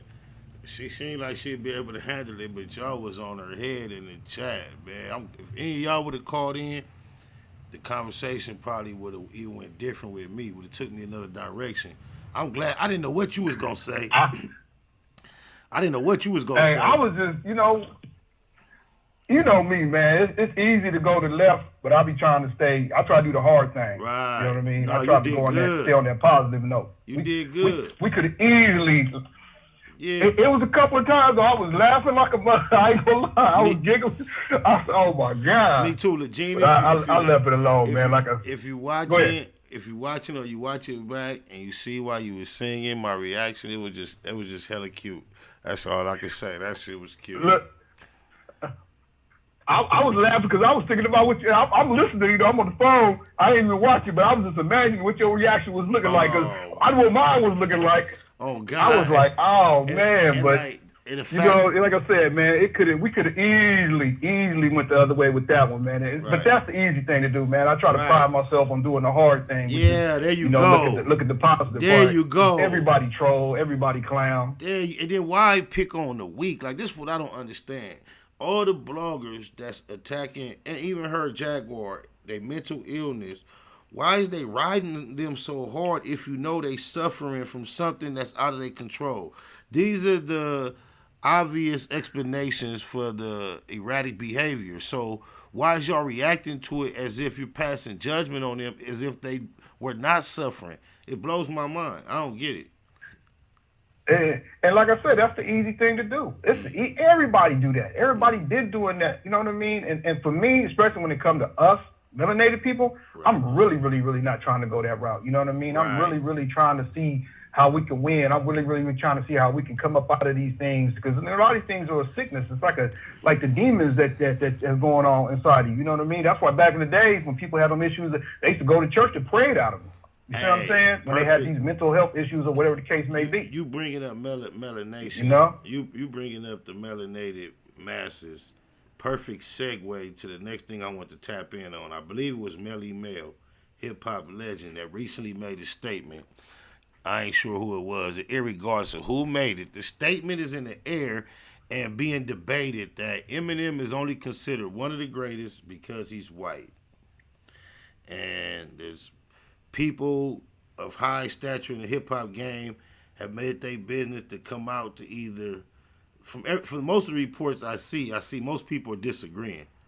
And I know that's the nature of the industry and the way it's designed. But I tend to have some pretty agreeable sentiments with the statement. I couldn't imagine Eminem being described as what he's being described as had he not been white. I think it plays an extreme factor because, for one, sales play an extreme factor, and there's no denying that he benefited from being able to reach a market in hip-hop that yeah, I've been to Eminem shows, packed out arenas where there's not a black person in that motherfucker that ain't on stage. You don't get that religiously in a cult sense just from hip-hop. And then I would love to see, and I hate to know that Crooked Eye would disagree with me, but I would love to see Crooked Eye in a cipher against Eminem. And I know up until Eminem, Crooked Eye was the type of nigga that say, Can't nobody fuck with me. And that's the real raw nature and spirit of hip hop. But they got motherfuckers bowing it down to Eminem because he was nice, he was white, and he benefited for being produced by the biggest producer at the utmost prime of his production career, being distributed by the largest machine to ever do it at the height. It was a perfect storm, and he was decent enough to get in there. It was unique for him to be urban enough to be accepted by the blacks, but be white enough to not be a nigga. It was a whole lot, man, but that white shit played a big part in it. It absolutely did. You know what I mean? And you know, because you've been in the industry, you know that it's not always about talent. You know what I mean? You done heard the phrase, it's 90% business, 10% show. Yeah. You see what I'm saying? And I'm not going to sit here and say that he's not a talented rapper. Yeah. He's not a lyrical type of dude. Right. But, man, you can go to any one of these little battle rap, cipher things, and people can bust just as well as he can. But he was put in a place where, one, he got with somebody that could produce the hell out of him, put him out there on the stage that he needed to be on.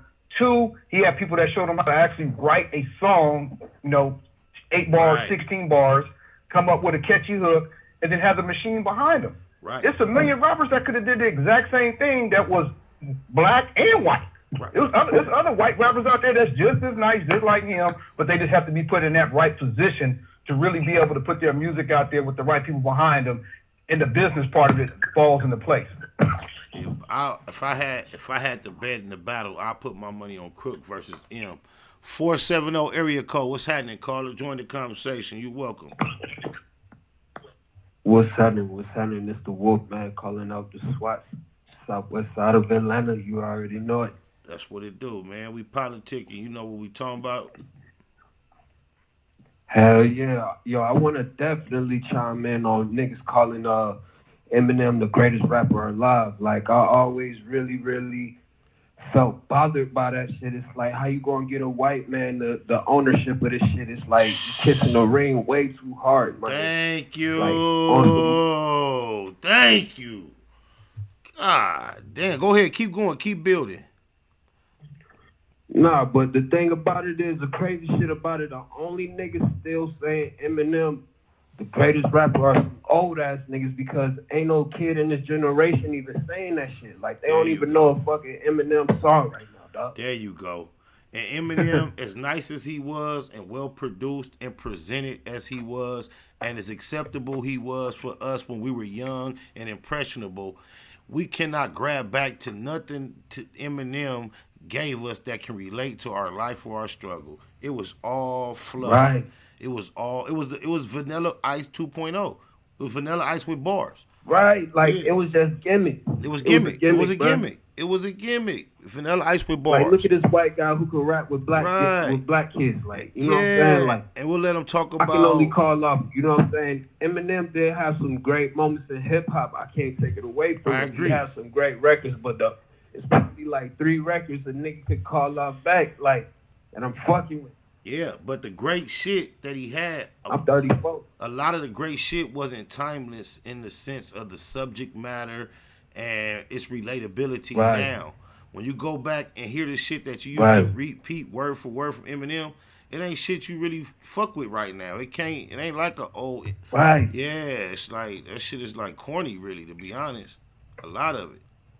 Ain't shit really right, like none of that shit, like, you play it back, none of that shit really hold up to what niggas is really listening to. You know what I'm saying? You can play the Dr. Dre shit. You can still play 2001 right Thank fucking you. now, bro. Thank you. That's my point. Who wants to hear about a nigga wrapping his baby mama up in the trunk, or he want to beat his mama up because she popped too many pills, or he insecure because his daddy used to come in his bedroom and play with his booty at night? He got all that kind of music that threw me off.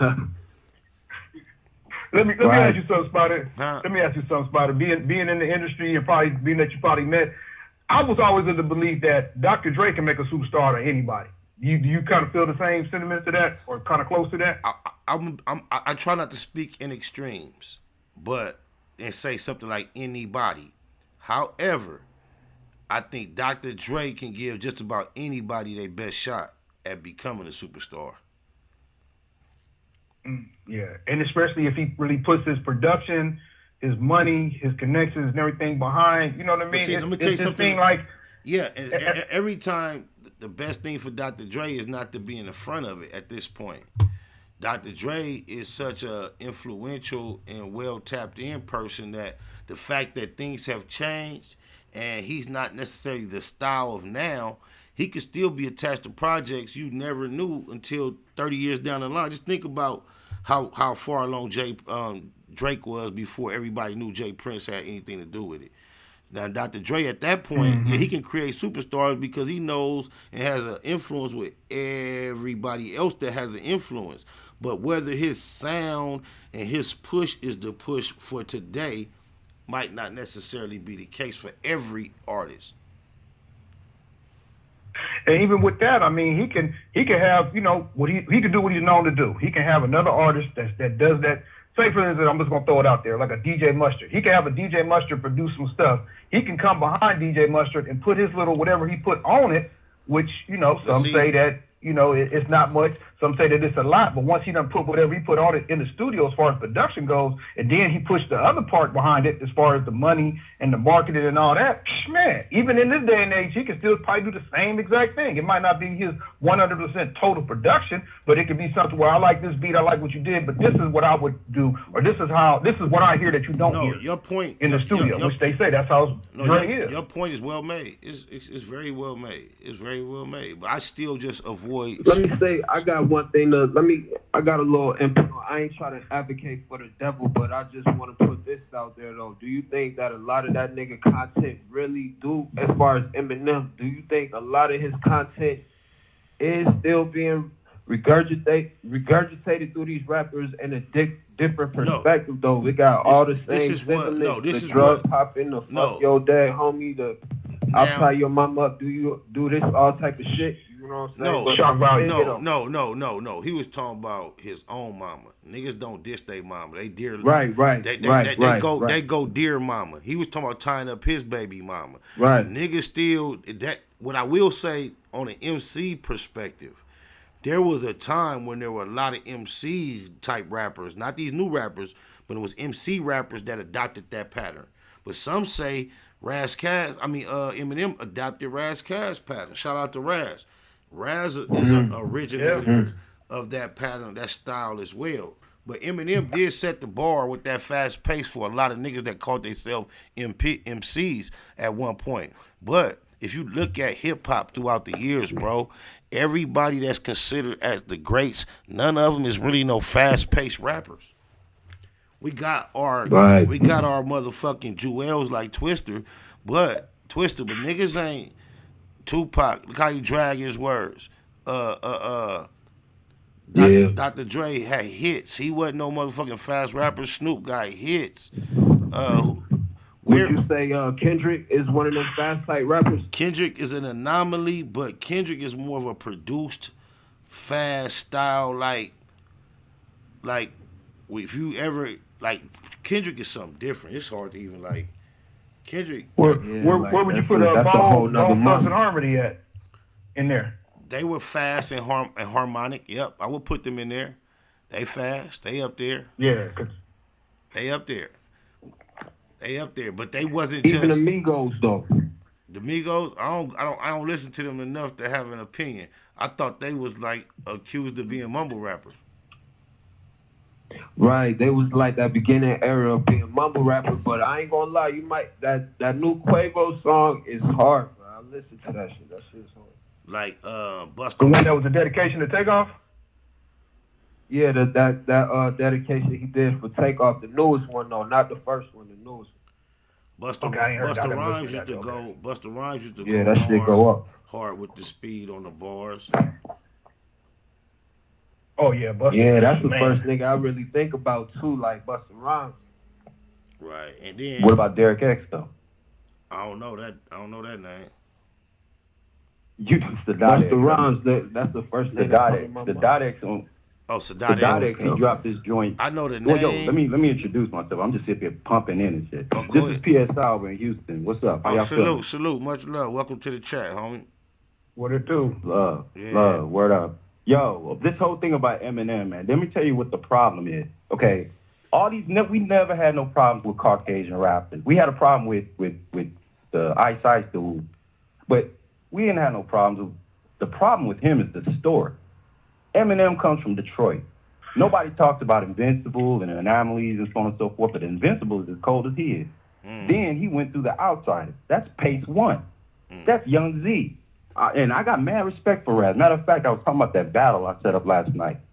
Raz kicked something with Styles, and Raz kicked something with you, Spider-Lo. Raz he's the truth, man. I love him as an MC. Yeah, he's true. And he has respect for Eminem. And I'm not saying, he can't rhyme. But his problem is his story. People don't come in with this lying-ass story. That Ice Ice Baby dude, he came with a lying-ass story because he was talking about how he went to school with Luke. And we were all like, what the fuck you lying about that for? Like, you ain't got a lie, man. Just sing the fucking song. That's all it's about. But these MCs coming out here talking about, that's one of the things that we never really liked. You coming up with a false story. What you lying for? Just be you. Everybody's creating their own image and so on and so forth. But that's not cool. Hey, yo, Spider, not to cut your wisdom, G. Hey, yo, Spider-Lo, I just wanted to know, like, as an MC, like, when you was first starting to write and shit, like, what really inspired you? I don't think I've never really caught that story from you. Like, what made you become an MC type? Well, I happen to be, elementary age when rap just started being something, and it was a time where everybody around me, even the people that never rapped in their life, when it first started, freestyling was something everybody did and are just fucking around, just playing, just rapping about what was going on around us. And when that shit first started, I can remember my shit always just used to make sense. I used to always just come up with a rhyme when other people, I could just keep it going longer than everybody. It was just natural. And before I became a rapper, I remember at one particular time, I'm not sure if it was 5th grade or 6th grade, because I had the same teacher for both classes, but I had an assignment to write all my spelling words in a story. And we all had to do it and read the stories in front of the class, and something just told me to write mine like in a rhyme. So I wrote the rhyme with the spelling words, and as I was doing it, the whole class started like clapping on the beat, like, and that's my earliest memories of what I would consider being an MC. Of course, it developed as I matured and grew, but that's what I remember my early. That's lit, though. That's, everybody has their introduction into hip-hop. Like, my thing was popping. I didn't give a fuck about MCing, man. It's just, you try to pop and shit around me and it's over. I didn't like that shit, you have that sense of competition. Pop That's what locking. all this shit's about, Right. Where you from with the pop locking? I think it's in us as people to be addicted to I learned how to pop lock in Ocean. Love talking Ocean to them drums, like. I remember the pop locking culture. Yeah, that's the thing about it. Like, it's still around, but it's. Matter of fact, I remember when KRS and Big Daddy were going at it. Whoever that dude, that Mike dude was, that's not popping. All right, that's not popping. I'm sorry. Like, he was doing it. That's not popping. Like, who was if you that? want to see popping, look at Party Train. Them little kids on that, they're popping. And matter of fact, the hardest popper I remember when I was a kid who was younger than me over at Santa Margarita. This kid, they just brought this kid over here, and I was like, God damn, I was like 10, he's like 6. He was better than all of them. And the point that I'm trying to make is that when it comes to hip-hop, it's like Buckshot. Buckshot came in as a dancer. Buckshot is the one who introduced Eminem he brought them from one side of the state to the country to the other over to Jimmy Iovine. I don't watch Vlad. I don't understand why anybody talks to Vlad. But this is before I was like feeling who he was. I saw an interview with Buckshot, and he was saying he's the one who brought Eminem over. So how come the thing about it with Eminem is this, bro? If you take away sales, what criteria do you have to call him the greatest? Nothing. Nothing. And that's the problem. He can rhyme. Rhyme, but it ain't like that. Yeah, not like that, bro. So it's not relatable to the essence of the hip hop culture at its core. It was a moment based on all the elements that were at play. I don't want you and I to dominate this like it's a dialogue. We got a lot of people being very patient in the cut. Right. Cool. Yep, yep, yep. But that, I mean, that's basically. I mean, I can cut it to 30 seconds. It's basically all it comes down to is that when you follow this dude's line, you see all kinds of incredible MCs around him. We talk about representation. You represent LA, right? You gonna represent Razkaz represent LA to the fullest. But there's a chick named Invincible, and she can rhyme. I mean, she's insane. She has this song called Locust. Listen to that and tell me if she ain't represent. But how come she don't get no win? No, I feel you. No. That's not fair. You know what I'm saying? That's not fair. And she's Caucasian. They in the chat debating E40 versus Twister on speed and who's more articulate. I think E40 is like he's definitely more articulate in the sense that he creates words as yeah. Well. He's cold. Yeah, he's yeah, very you cold. want to say the stuff he said. Yeah. Twister is definitely the fastest, though. Yeah, he's definitely fastest. I mean, a lot of MCs. That's what I was saying about if you go back and listen to that Brand Nubian. Somebody put that in the chat. If you go back and listen to that Brand Nubian, step to the. I think it's like Ministry and X or something like that. Ministry and X or something like that. He calls himself Derek. I think that's his real name. I think, but it's Sadat X. Man, he's rhyming crazy fast on there, real fast, just in a different style. So that kind of thing, everybody's kind of done a little bit of that, you know what I'm saying? And that's not impressive. Buster, we know Buster can rhyme fast, you know what I'm saying? But sometimes it gets to the point you can't even understand what they're saying. Right. And you're right. When we talk about the greatest, we talking about the Rakim. We talking about some underground greats. We talking about cats like Jadakiss, DMX, you know what I'm saying? Even though he wasn't underground, but, you know, listen to how he rhymes. You can hear what he's saying. You might not agree with it, you know, but you can hear him. And so, hip-hop, I just disagree. Like, it's too fast. You take out the big production, distribution, sales, and deals, and marketing, and then I think the question of greatest is too subjective to give it to any one person. Cause there is no best. That's the way I look at it, man. Hold on. Remember, I already invited you to kick back about 5 minutes ago. You said you're gonna make it 30 seconds, and you still dominating. I'm trying to get a thought out. Please kick back. Go for it. There's so many people that choose so many people as their favorite. So the question as the greatest, what is the criteria that we utilizing to decide what's the greatest? That's like such a commercial ass phrase to even be trying to utilize for all these competitive braggadocious MCs who have been successful. They have people that consider them the greatest, and they all bowing it down to this dude. For what reason?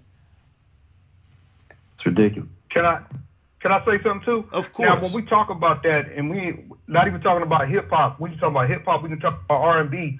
We have to take away the power from the powers that be, the Grammys, the American Music Awards, all these other platforms that originate from another different perspective than ours. We need our own perspective to be the ones that validate us and to be the ones to give the opinion, because even this opinion right now, where is it coming from? Is it coming from somebody that even look like us?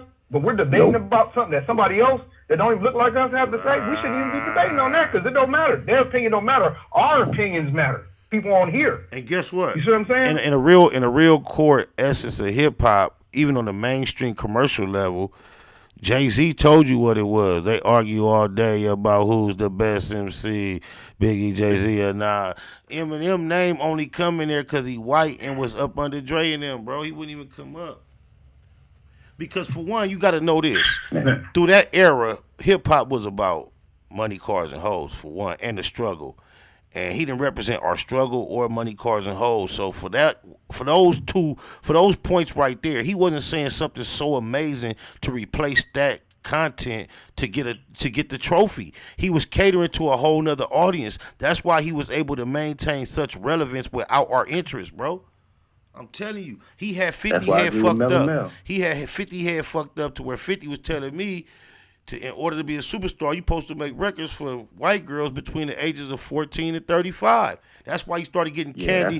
That's why you started getting Candy Shop and Amusement Park and Best Friend. That's what that success started teaching him, trying to mimic the Eminem fucking blueprint. And it's undoable by a nigga. A nigga who had to really sell their soul. By the way, KRS came out with Blueprint. That I never understood that, why he ran with that, but it is what it is. It is what it is. But I'm gonna go ahead. We get to the time of the show we call last words. I'm gonna let you go first since Word. Peace. Yeah, Peace, everybody. All right. Oh, me? Yeah, no, yeah, you said so. That was it. That Okay, was good. No, that was So good. I can get word. No, that was Yo, it. I'm gonna put this out. He a fool. Go I'm ahead. gonna put this out into the ether. I'm gonna put this out in the ether. Please. Last night I ran this battle. Just real quick. I ran this battle between you because I did that Dipset thing just did not work. Right. Okay. I ran this battle between you and Baymac and D Block. Y'all won. All right. I can shoot you the list of music that I threw. But it was just interesting the contrast that was going on between the songs. Like, I mean, I threw just the first four. Like, I ran Day Uno first. Then I ran Blood Pressure. Then I ran Spider Loc, I'ma Get Mine. And I ran I'm an Animal. Now, I'm an Animal is a 50 Cent diss. Then I ran your diss. And I lied to you the first time we talked, bro. This was the song that brought me to you because I didn't... Look, I know how you feel about Game, bro. I know how you feel. But I have to say one thing about it. When he came in, he was humble. And he was telling, he wanted around with everybody. And he kept saying, yo, I appreciate Dre. I appreciate Dre. I have to give it to him for that. And I didn't like what Curtis was doing. You know, he was on that he was on that Jay-Z, this is all mine kind of shit. And I don't hate Jay-Z, man. As a matter of fact, I got a top 200 list. And I'm going to cut this off with this. I'm going to have a top 200 list of MCs. You're in that. So is Jay-Z. He's bottom 150, though. But you're in it. Eminem is not on it. Razkaz is. Killer Priest is.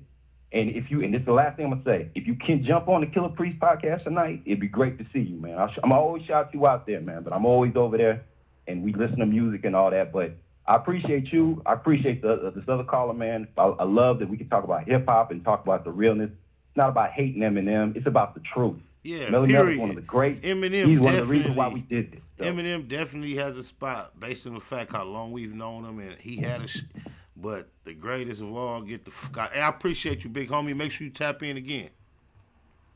Most def, I got you, God. Peace. Jeter. All right, last words on you, homie. Appreciate your patience. Shit, is it on me? Yes, sir. I'm the last one on? You the last one. All right, man. Damn, I was trying to get everybody. I was trying to put a message out there that I want everybody to go check out your latest interview of Facts Over Feelings, man. If you're a deep thinker, if you're a deep thinker, it might throw you off a little bit. But if you was a deep thinker, with the Latin brother that you was talking to, with Danny, Facts Over Feelings, with Danny M. Yeah. Man. Good looking, man. Man, look, y'all go over there. Yeah, check that out, man. That was a powerful interview, man. I can't wait for part 2 to come through, man. And it was funny because at first I wasn't gonna watch it, and I was just like, man, who is this dude with all these tattoos and this, that, and the other thing? But I knew if you was interviewing him, it was something. You just gonna interview just anybody on nothing. So like I say, to all the listeners out there, go ahead. I'm sorry. No, I was just finna say salute to Danny. Go ahead. I'm listening to you. Yeah. So, you know, if y'all into some deep conversation and the type of person that like things that spark your curiosity and your thought process, man, listen to that interview, man, because it's a lot of really good jewels that was dropped in that interview. And my closing statements is, you know, when it comes to this hip hop thing, man, we need to take it back. And, you know, there's been a big debate lately about, you know, hip hop and who originated it. And, you know, it's been a little bit of I don't know what's the divide, but an argument, you know, about the Puerto Rican culture, what part of that they brought into it, who originated it, and all that. But that might be a good little, you know, topic to go into too. You know what I mean? Because a lot of people just feel as though, just like they say, some people say that certain people are against in hip hop, and then certain people are hip hop. It's just that everything is relative to the fact there are no documents or structured, you know, records to prove a point. So no matter how passionate we are about whatever conclusion we arrive at, there will be a respected voice opposing it, and there's going to always be, like here we deal facts over feelings. We can't really, there's not enough facts. There's somebody old enough that claims that certain people were around, and that substantiates less than pure black. So we know what we believe and feel. We know how it actually transpired and what was presented. Who was around and who may have, you know, did this or that. We know who dominated. So it is what it is.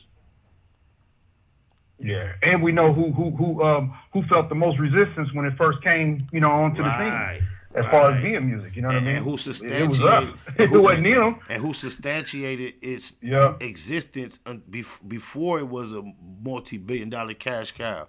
It was our lifestyle. It was all us, the whole shit. If they were there, they were forgotten about it from the beginning. It was a time of 20 plus years when it was nothing but us. And they told the melanated people that it was a fad that wasn't going to last. They didn't tell them other people that, and the other people didn't even care about that. Right. They thought it was something that was going to be that was going to come and go. They didn't jump on to that music. It's popular culture when it comes to music. You can't sell a product without using that as a soundtrack. Seem like that part right there. So, then my last words, man. Salute as always. Always a good topics, always something to kind of learn. This one here was a good one because, everybody came with their own perspective as far as the hip-hop thing. So, shoot, I think you got to run this one back and get a little bit deeper on it, though. No, we definitely going to have a little more structured time where we can get into some hip-hop conversations. I like that idea. Appreciate it. Yeah, they're going to come a little bit harder because you've been in the industry and you know more about than the general, somebody like myself, just a regular dude off the street. I ain't never been behind the scenes. You've been behind the scenes. You done seen things we ain't seen before. So your perspective is gonna be way stronger than our perspective, but it's gonna stand more than ours too. And we gonna break bread. We gonna feed though, cause sometimes even then, when you're a chess player, you'll notice the person standing on the outside looking at the game see something you don't see, and they be wondering why you didn't see it. Cause I'm sitting here playing and you standing up there, so you might see something I don't see. I mean, I would even like to ask you, like, when did the shock value or the starstruck value, when did that step away? When did you was just comfortable being around all these superstars and people like that? When did that go away? Versus when you got in there, you was like, wow, man, this is whoop-de-woo, this is whoop-de-woo. Until it became normal to be around this person and that person who all of us look at as superstars and whatnot. You see what I'm saying? Well, because it's hip-hop and it was a quote-unquote gangster thing, and everybody basically had a gangster persona, my mind was conditioned when I meet niggas. It wasn't no starstruck because I'm that nigga in that regard. So I knew there was always an element of them that can't fuck with me. And I knew when it came to bars, the majority of them couldn't fuck with me. So the fact that I was around somebody I was somewhat excited to, can't believe I'm around, it just never really overtook my spirit until I bumped into Ice Cube. That was my most fanest moment I can remember, like from the inside. And I allowed it to kind of, I allowed him to go through it with me. I kind of let him know what I was going through.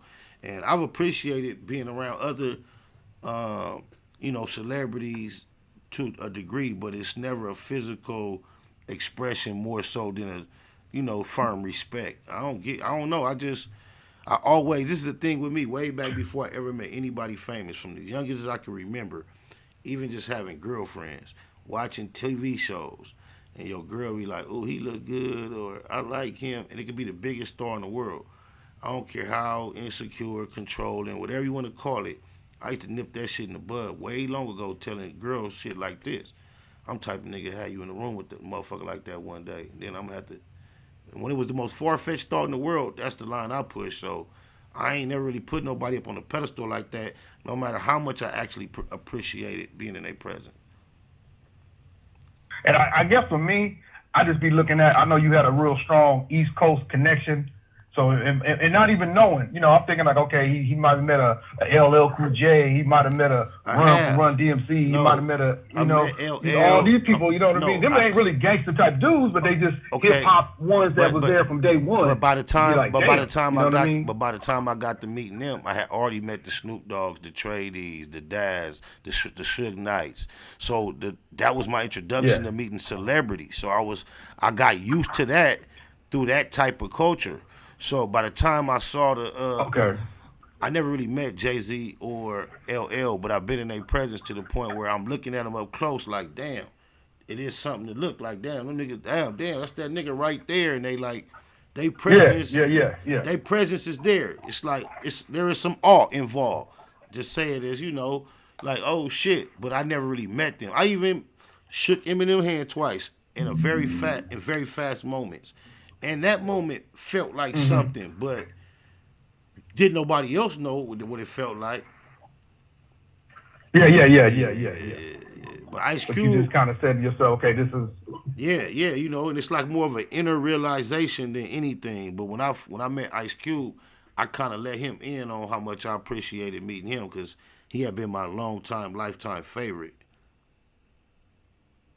Shit, man, from the West Coast, you know, Ice Cube, that was the dude. That was the one that put together gangster raps in a way that was just so articulate and so hard. Like, I tell people all the time, one of my favorite raps by him that I don't know why I really don't get, you know, was what's that one, not the grand finale, what do you say? I'll be what is known as a bandit. You gotta hand it to me if you truly understand it. And if you fail to see, read it in Braille.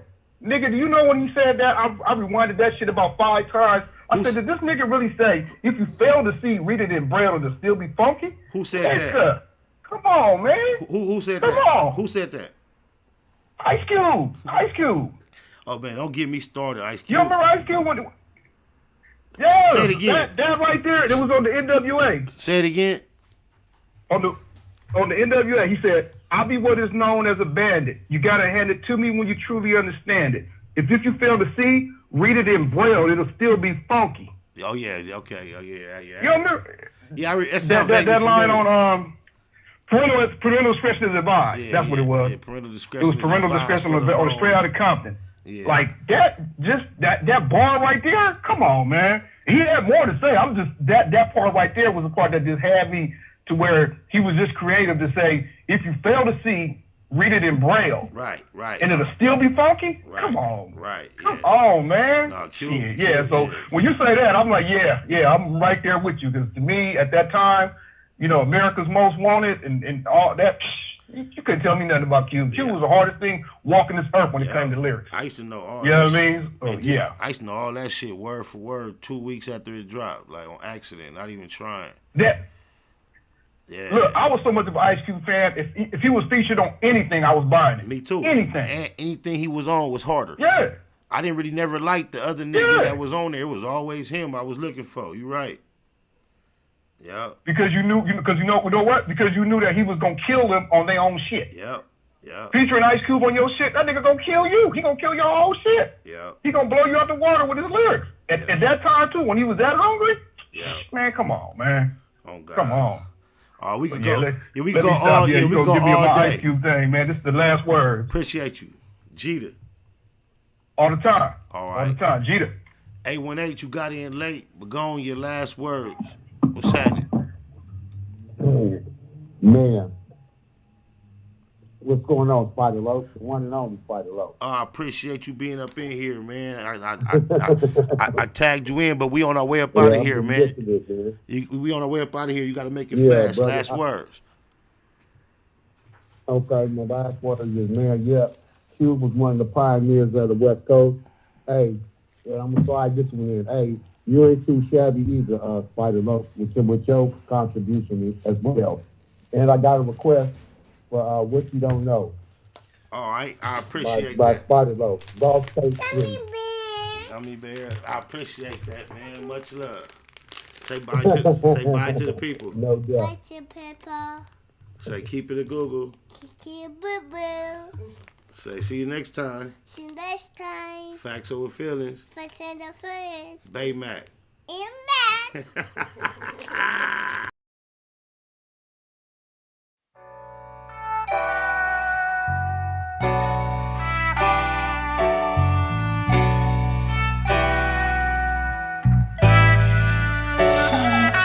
This is my Don declaration, define expectations, inspired to aspire to higher elevation. Started at Genesis, read the entire revelation, dedication, meditation, and some fire medication. Judge a prophet and a poet, both body reputation, fanatically practice. Perfection requires preparation.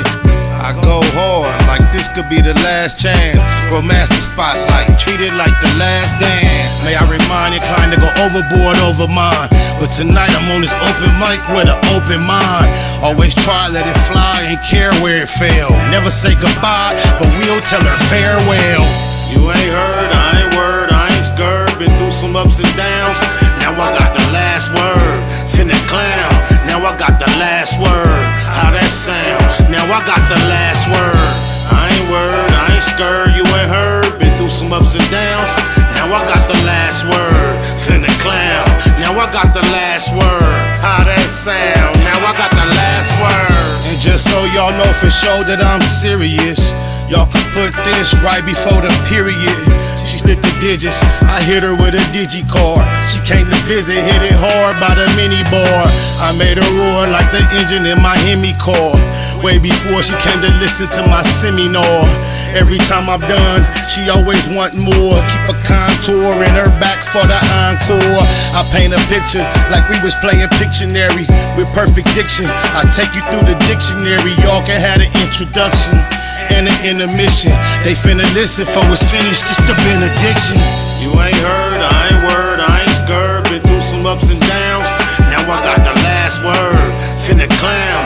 Now I got the last word. How that sound? Now I got the last word. I ain't word, I ain't scared. You ain't heard. Been through some ups and downs. Now I got the last word. Finna clown. Now I got the last word. How that sound? Now I got the last word. I used to tell my testimony to the whole church. Now I stepped into the cipher once I soul search. Visualize the pain I'm bearing when it's verbalized. No more rehearsal, now you're staring in my herbal eyes.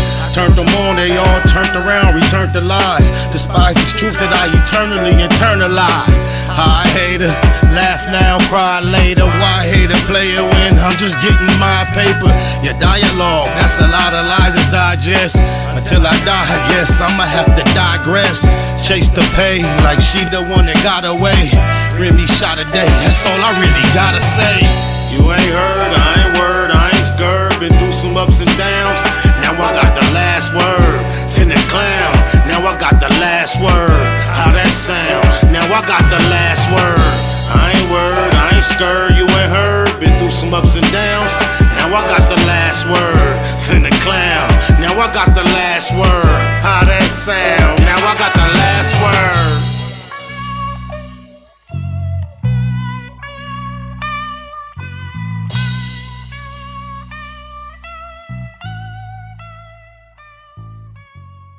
Tupac of my generation, Pac was highly intelligent, but in our culture, street culture, especially in his generation, intelligence was viewed as a form of weakness. How do you get the people that's really affected by, you know, what we trying to solve involved? Yeah. Family broken, so I stand with my niggas. Showed up to every shootout, but I ran for my feelings.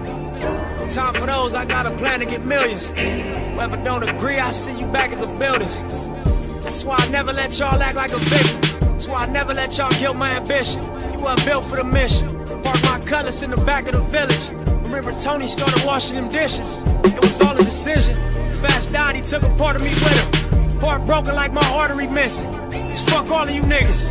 Team broke, they can't harvest you, nigga. Swore shit, it got a heart to it, nigga. I used to know you weren't gon' fold them. I used to know that I could count on you. All that pressure they bestowed on. Pray my son never face what I go through. Yeah. They get it, don't wear the crown right. And if it be feeling like what it sound like. Now my life was a struggle and it get worse, I ain't complain about it. I just can't never feel the same about it. My life built on damage, ain't understanding, can't call family, no. Got crossed by my closest, I ain't gon' show too much emotion, no. My low one call my phone, I pick her right away. I know I'm living wrong, if it's the right way. I was too busy trying to get heavy, I was lightweight. A lot of niggas that came in with me ain't on my side today. I been trying to live with some of these songs in case I die today. Every time I need something lean on, I drank that spot away. So it don't feel how it feels to me. Cause I've been through it and it did what it did to me. I trusted you and that was big for me. This my little partner, you do that big for me. And I ain't never jumped in my feelings, I have. You for nothing when I fold them. I used to know that I could count on you. All that pressure they bestowed on. Pray my son never face what I go through. And a nigga to get it, don't wear the crown right. And if it be feeling like what it sound like. Now my life was a struggle and it get worse, I ain't complain about it. I just can't never feel the same about it. Mathematical mode. Marathon and making moves taken. The heartbreaking news made major breaking news. Nephews, nieces, siblings, seeds, they confused. Waking up shaking, aching, praying that it's April Fools. Chosen child from the now down, stakes is huge. Snakes and fakes straddling the gate, it's too late to choose. Through violent visions gave victory, paid your dues. Motivated, demonstrated elevated views. Truths don't die, we multiply. I ain't make the rules. Self-medicate, meditate, and celebrate the blues. Neighborhood, roller coaster, you can take the cruise, I'm good. Blue laces, suede Puma's favorite shoes. Jesus to the generation, you never save me on my babies. Most beautiful gift Pluto ever gave me. For such a precious life, who decides price? I couldn't feel the slide twice, cause they crucified Christ. I used to know that I could count on you. All that pressure that bestowed on. Pray my son never face what I go through. Yeah. Get it, don't wear the crown right. And if it be feeling like what it sound like. Now my life is a struggle and it get worse, I ain't complaining about it. I just can't never feel the same about it. My life built on damage, can't understand it, can't call family, no. Got crossed by my closest, I ain't gon' show too much emotion, no. My little one call my phone, I pick her right away. I know I'm living wrong, if it's the right way. I was too busy trying to get heavy, I was lightweight. A lot of niggas that came in with me ain't on my side today. I been trying to live with some of these songs in case I die today. Every time I need something lean on, I drink that spot away.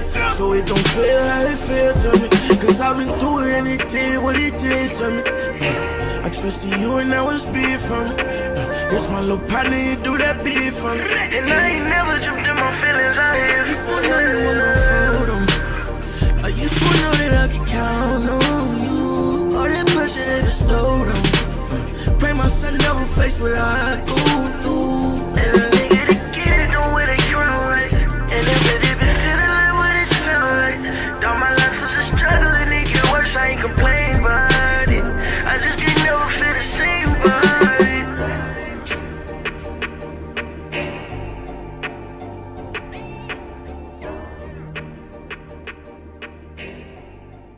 Nigga in that hustle. Big shout out to my nigga SPI, Spotter Low. You know I'm in the black box, had to come through, tap in, show love one time. Yeah, y'all make sure y'all subscribe. Stay tuned, all that. Was point blank, through no subliminal dissing. When I listen, I could tell you never been on no mission. Sticking to the script, don't care if I offend you. Neighborhood crib, the marathon I overlook my competition, never seeing them. I done train my mind that I'm going. You could tell by how I walk, talk, I'm a boss. A east side millionaire, homie, what you thought? My life is a movie. They can't get close to me. They mad cause they can't be. I'm everything that they wanna be, yeah.